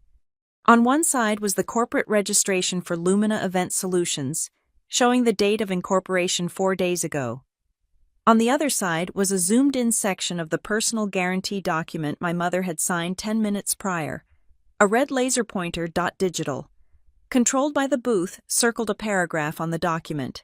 The text was dense legalese, but the highlighted summary was brutal in its simplicity. The undersigned guarantor assumes full personal liability for all debts incurred by the vendor entity, and right below it, magnified to the size of a billboard, was the signature Marlene Ross. The crowd began to murmur louder now. The confusion was hardening into suspicion. These were bankers, investors, and local socialites. They knew what a shell company looked like. They knew what a bad contract looked like. "That is a liability trap," a man in a tuxedo near the bar said, loud enough to be heard. "They are pinning the debt on the groom's mother." Gordon was sweating now, profusely. The perspiration was beading on his forehead, glistening under the stage lights. He dropped his microphone. It hit the floor with a deafening thud, causing half the room to jump. "Ignore the screens," Gordon yelled, abandoning the mic and shouting directly at the crowd. "It is a prank. Someone has hacked the hotel security. Where is security?" "Security is busy." I thought. The screen changed again. This was the kill shot. It was a personnel file from a solar company in Arizona. The photo showed a woman with dark brunette hair, but the face was unmistakable. The sharp nose, the ambitious eyes, the cruel set of the mouth. It was Blair. Next to the photo was a scan of a legal name change petition, from Blair Bennett to Blair Halstead, and below that, a snippet from a news article, "Bennett resigns amidst embezzlement probe at Solara Tech." The collective gasp from the audience sounded like the room was imploding. Blair, who had been standing next to Logan, let out a sound that was half scream, half sob. She lunged toward the front of the stage, shielding her face with her hands as if the digital projection could physically burn her. "Turn it off!" she shrieked, her voice shredding her throat. "Stop looking at it. It is a lie. It is photoshopped." The crowd wasn't looking away. They were staring. They were staring at the bride not with admiration, but with the morbid fascination of seeing a car crash. The beautiful, polished mask she had worn all night, the mask of the debutante, the heiress. The golden girl cracked and fell away, leaving only the grifter underneath. "She changed her name," a bridesmaid whispered. It was Sarah. She was staring at the screen, her mouth open. "She told me she grew up in Connecticut." "She grew up in a strip mall in Phoenix," I murmured. Elise Halstead, the mother of the bride, was the first to react physically. She didn't scream. She didn't defend her daughter. She did exactly what I expected a rat to do when the water started rising. She grabbed her purse. Elise stood up from table 1, knocking her chair over. She didn't look at Gordon. She didn't look at Blair. She turned and walked rapidly toward the side exit, her head down, walking with the desperate speed of someone trying to outrun a felony charge. She reached the double doors. She pushed. They didn't open. Standing in front of the doors, arms crossed, was the head of Marrowgate Security. Beside him stood 2 uniformed police officers. The officers stepped forward. One of them placed a hand on Elise's shoulder. She recoiled, her composure shattering. She started shouting, pointing back at Gordon, clearly already trying to cut a deal in her head. The room erupted. The murmurs turned into shouts. People were standing up, grabbing their coats, pulling their phones out to record the chaos. It was pandemonium. And in the center of the storm, I began to walk. I pushed off from the back wall. I walked down the center aisle, the wide lane that had been cleared for the bride and groom's grand entrance. The crowd was dense, a wall of black tuxedos and evening gowns. But as I walked, something strange happened. They parted. Maybe it was the look on my face. Maybe it was the sheer force of my momentum. Or maybe it was the sound. Thud, thud, thud. My combat boots struck the hardwood floor where the carpet ended. The sound was heavy, rhythmic, and utterly out of place in a ballroom. It was the sound of a gavel hitting a bench. I didn't look left. I didn't look right. I kept my eyes fixed on the stage.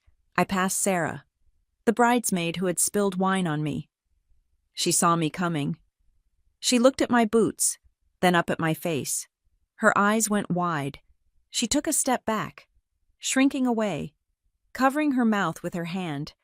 I walked past the table where my high school nemesis sat. He looked terrified. I reached the dance floor.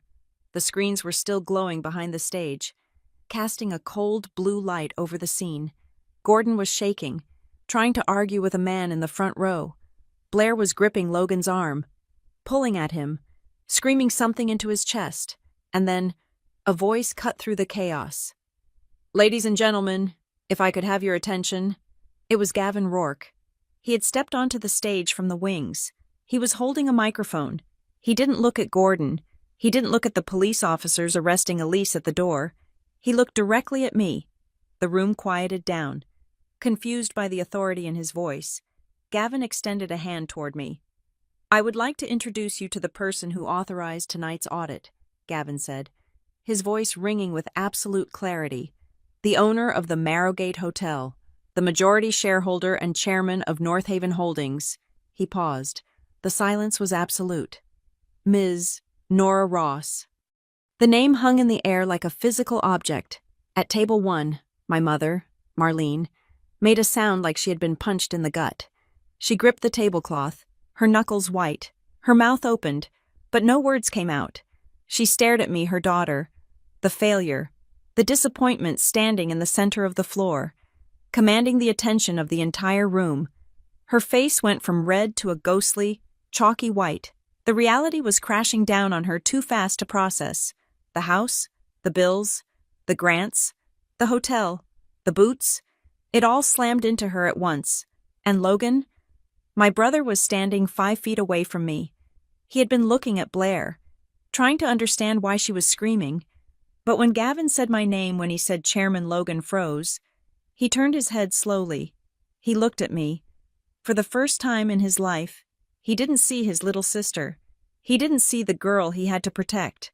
He didn't see the charity case he tried to slip $20 to. He saw the architect. He saw the woman who had built the roof over his head. He saw the woman who had just saved his life. "Nora," he whispered. The word was barely a breath. Blair reacted instantly. She realized the ground had just vanished beneath her. She let go of Logan and spun toward me. Her face twisted into a mask of pure, unadulterated hatred. "Liar!" she screamed, pointing a shaking finger at me. "She is a liar. She is a nobody. She cleans stables. She is jealous of me." She grabbed Logan's lapels, shaking him violently. "Logan, tell them. Tell them she is crazy. She hacked the system. She is trying to ruin us because she is miserable and alone. Do something." Logan looked down at Blair's hands clutching his jacket. Then he looked up at the screen, where the chat log showed her discussing how to trick him into signing the debt guarantee. "Logan," Blair shrieked, her voice breaking. "She is the enemy. Look at her. She is trash." I didn't say a word. I just stood there, hands loose at my sides, watching my brother. This was it. This was the moment. He could choose the beautiful lie, or he could choose the hard truth. Logan's hands came up. He didn't hug her. He took hold of her wrists, and he removed her hands from his jacket. It was a slow, deliberate movement. He peeled her fingers off him like he was removing something sticky and unclean. "Logan," Blair breathed, her eyes widening in true terror. Logan took a step back. Then another. He put 3 feet of distance between them. He looked at her, and the look on his face wasn't anger, it was disgust. "You called her trash," Logan said. His voice was quiet, but in the silence, it sounded like a shout. "You stood there and laughed while your friends poured wine on her." "It was a joke," Blair sobbed, reaching for him again. "Baby, it was just a joke." "Don't touch me," Logan said. He turned away from her. He turned toward me. His eyes were filled with tears, but they were also filled with awe. Blair stood alone in the middle of the dance floor. The crowd was staring at her. The screens were condemning her. Her mother was in handcuffs at the door. Her father was cowering on stage. I walked past her. I walked up the 3 stairs to the stage. My boots thudded heavily on the wood. Gordon Halstead shrank back as I approached. He actually cowered, holding his hands up as if I were going to hit him. "Ms. Ross," he stammered, sweat dripping down his nose. "Nora, please, we can explain. It is a misunderstanding. I can fix the accounting. I just need a day." I ignored him. I walked to the center of the stage. I picked up the microphone Gordon had dropped. It was heavy. It felt like a weapon. I tapped it once. Thump!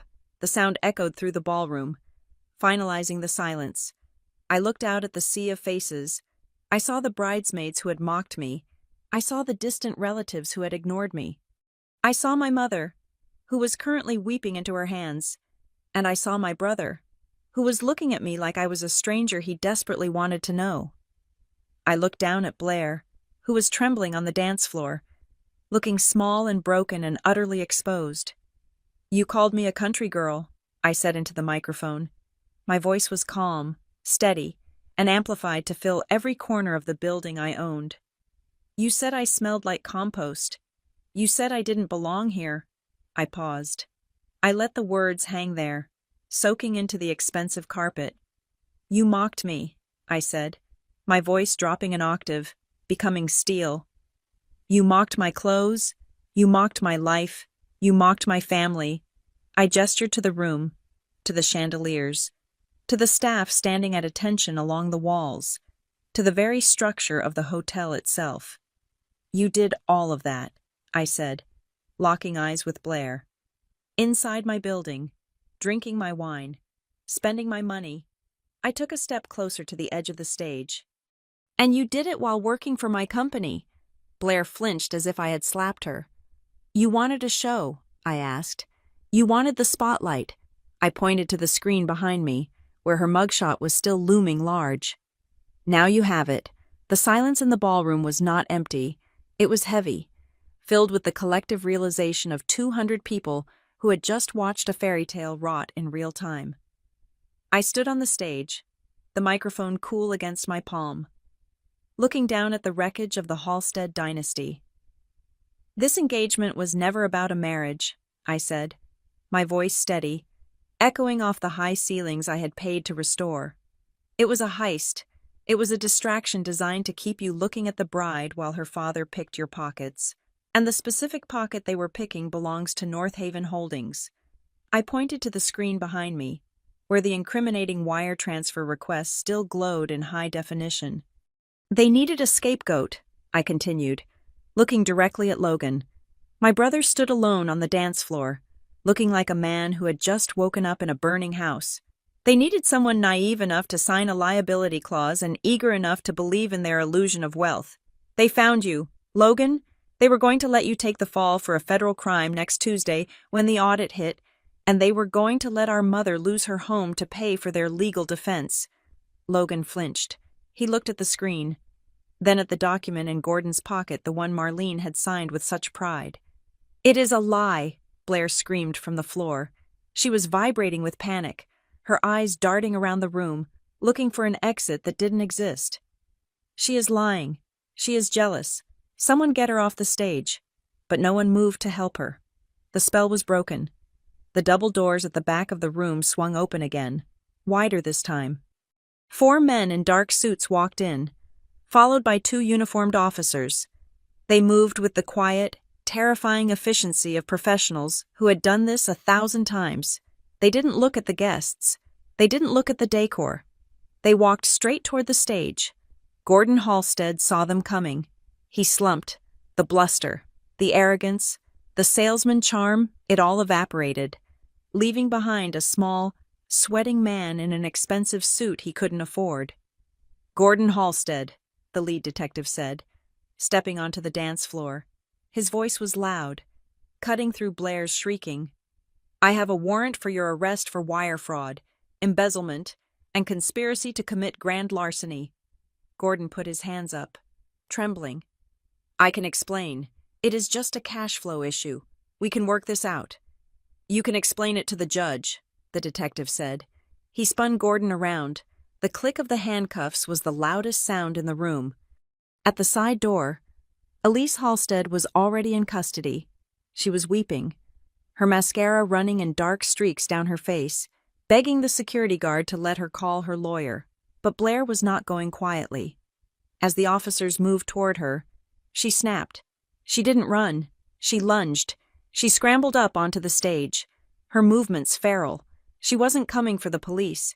She was coming for me. "You ruined it!" she screamed. Her face twisted into a mask of pure, ugly hatred. She reached for me, her nails clawing at the air. "You are supposed to be nobody.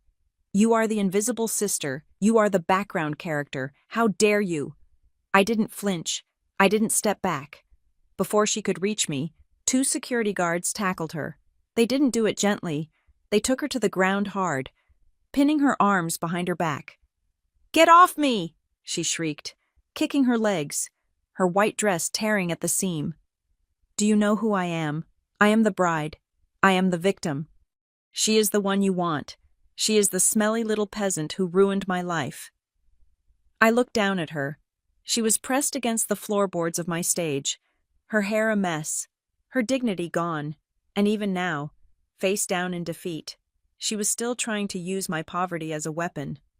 "I am not invisible, Blair," I said into the microphone, "and I am definitely not a background character.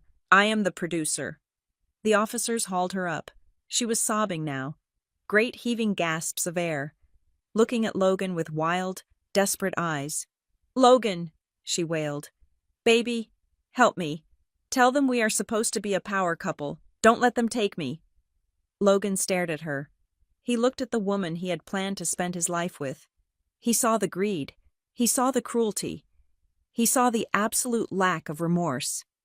He took a slow, deep breath. "You called my sister a peasant," Logan said. His voice was shaking, but it was clear.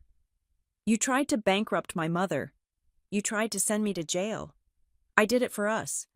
Blair screamed as the officers began to drag her away. "I did it so we could be rich." "I don't want to be rich," Logan said softly. "I just wanted to be enough." He turned his back on her. Blair's screams faded as she was dragged out the double doors, followed by her father in handcuffs. The doors swung shut, sealing the toxicity out. The room was left in a stunned, vibrating silence. I walked down the stairs from the stage.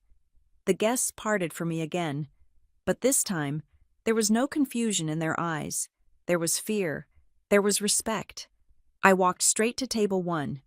Marlene was sitting there, frozen.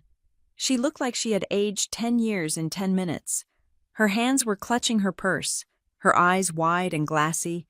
She looked at me as I approached, and for the first time in my life, I didn't see judgment in her eyes. I saw fear. "Nora," she whispered. Her voice was a dry rattle. "Nora, what is happening?" the police Gordon said. "Gordon lied to you." "Mom," I said gently. "He lied about everything. He didn't have money. He was stealing ours." "But we don't have money to steal," Marlene stammered, looking around the room as if searching for an exit from this reality. Logan has a good job, but..."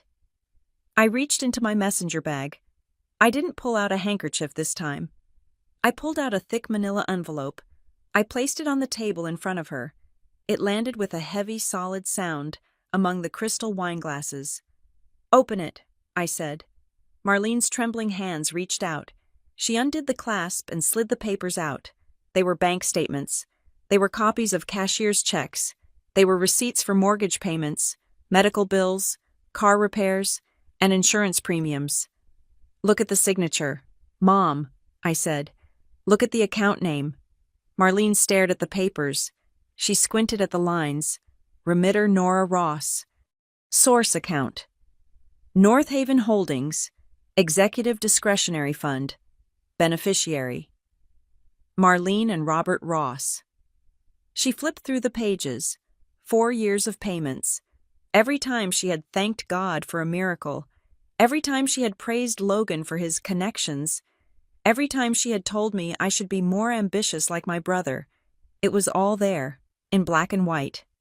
The roof, she whispered, reading a receipt. The heart surgery. The car transmission. She looked up at me. Her eyes were filling with tears. But they were tears of shock, not sadness. You, she asked. It was you. It was always me. I said, I paid off the house 3 years ago. I paid for Dad's surgery. I paid for the car. I own this hotel. I own the company Logan's fiancé worked for. Marlene's mouth opened and closed. She looked at Logan, who was standing a few feet away, listening. Logan, she asked weakly, did you know? Logan shook his head. He looked at the papers spread out on the table, the undeniable proof of his own inadequacy and my hidden strength. I didn't know, Logan said. He looked at me, his eyes red. I thought I was just lucky. I thought I was finally winning.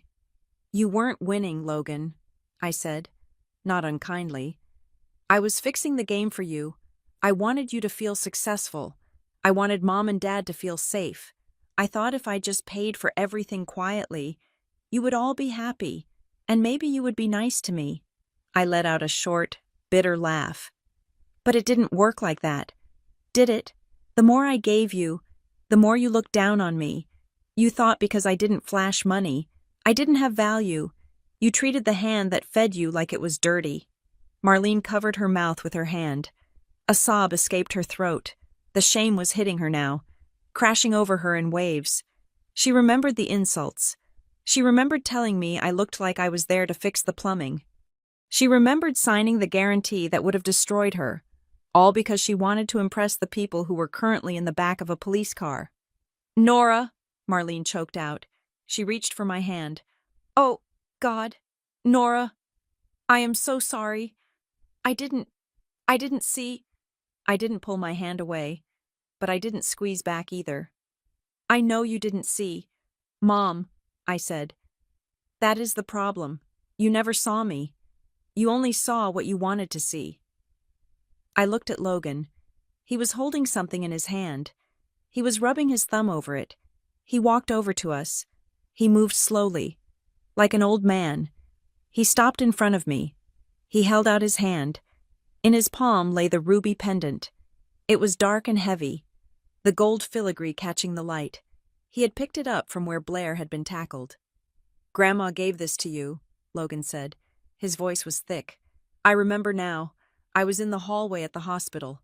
I heard her say it. She said it belonged to the fighter. He looked at the necklace, then at me. I let her take it, Logan said. I let her take it because I wanted her to shine. I wanted to be the guy who gave her the family heirloom. I stole it from you. Nora, I stole it because I wanted to feel big. He took my hand and pressed the pendant into my palm. His fingers were cold. It is yours, he said. It was always yours. I closed my fingers around the ruby. It was warm from his hand, but it felt cool against my skin. It felt heavy. It felt right. I didn't feel a surge of triumph. I didn't feel the urge to cheer. I just felt a profound sense of release. It was the feeling of putting down a backpack you had been carrying for 20 years.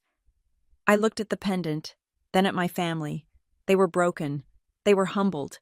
They were finally seeing the reality of the world they lived in. Thank you, I said softly. I slipped the pendant into my pocket. What do we do now? Marlene asked, wiping her eyes. She looked small and lost.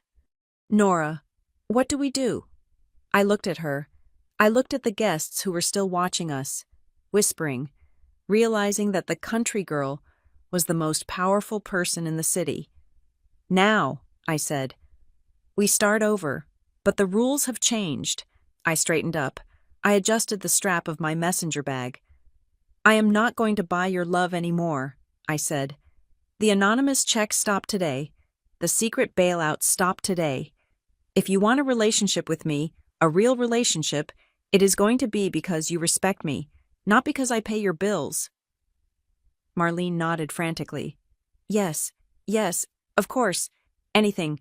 Nora and Logan, I said, turning to him. Yeah, he asked, looking down at his shoes. You need a job, I said. A real job, not one where you pretend to be a manager while drowning in debt. If you want to work, really work, call Gavin on Monday. He will find you a position in the warehouse, entry level. You can learn how the business actually works, from the bottom up. Logan looked up. He didn't look offended. He looked relieved. For the first time, he didn't have to pretend to be the golden boy. He could just be a man starting over. Okay, Logan said. I will call him. Good, I said. I turned around. I looked at the ballroom one last time. The party was over. The illusion was dead. The truth was messy and uncomfortable and absolutely beautiful. I began to walk toward the exit. Nora, Marlene called out. Where are you going? I stopped and looked back over my shoulder. I smiled. It wasn't the polite smile I had worn for years. It was a real smile. I am going home, Mom, I said. I have a board meeting on Monday, and I think I need to buy some new boots. I walked out of the ballroom, past the stunned silence of the crowd, past the security guards who nodded respectfully as I passed. I pushed open the doors to the cool night air. They had mocked me. They had laughed at me. They had tried to erase me. But as I walked toward my car, breathing in the clean air of freedom, I knew one thing for certain. They could call me the country girl all they wanted. It didn't matter, because tomorrow morning, when they opened their company emails and saw the termination notices or the new directives, they would remember exactly who signed the checks. Thank you so much for listening to this story of justice and revelation. It is always a wild ride when the underdog turns out to be the owner of the stadium, isn't it? I would love to know where you are listening from today. Are you tuning in from a busy city, a quiet town like Briar Glen, or somewhere halfway across the world? Drop your location in the comments below. Let's see how far this story has traveled. If you enjoyed seeing Nora take back her power and put the Halsteads in their place, please hit that like button and subscribe to Maya Revenge Stories for more dramas where the truth always wins. And don't forget to smash that hype button to help this story reach more people who need a reminder that sometimes the quietest person in the room is the one you should fear the most. See you in the next story.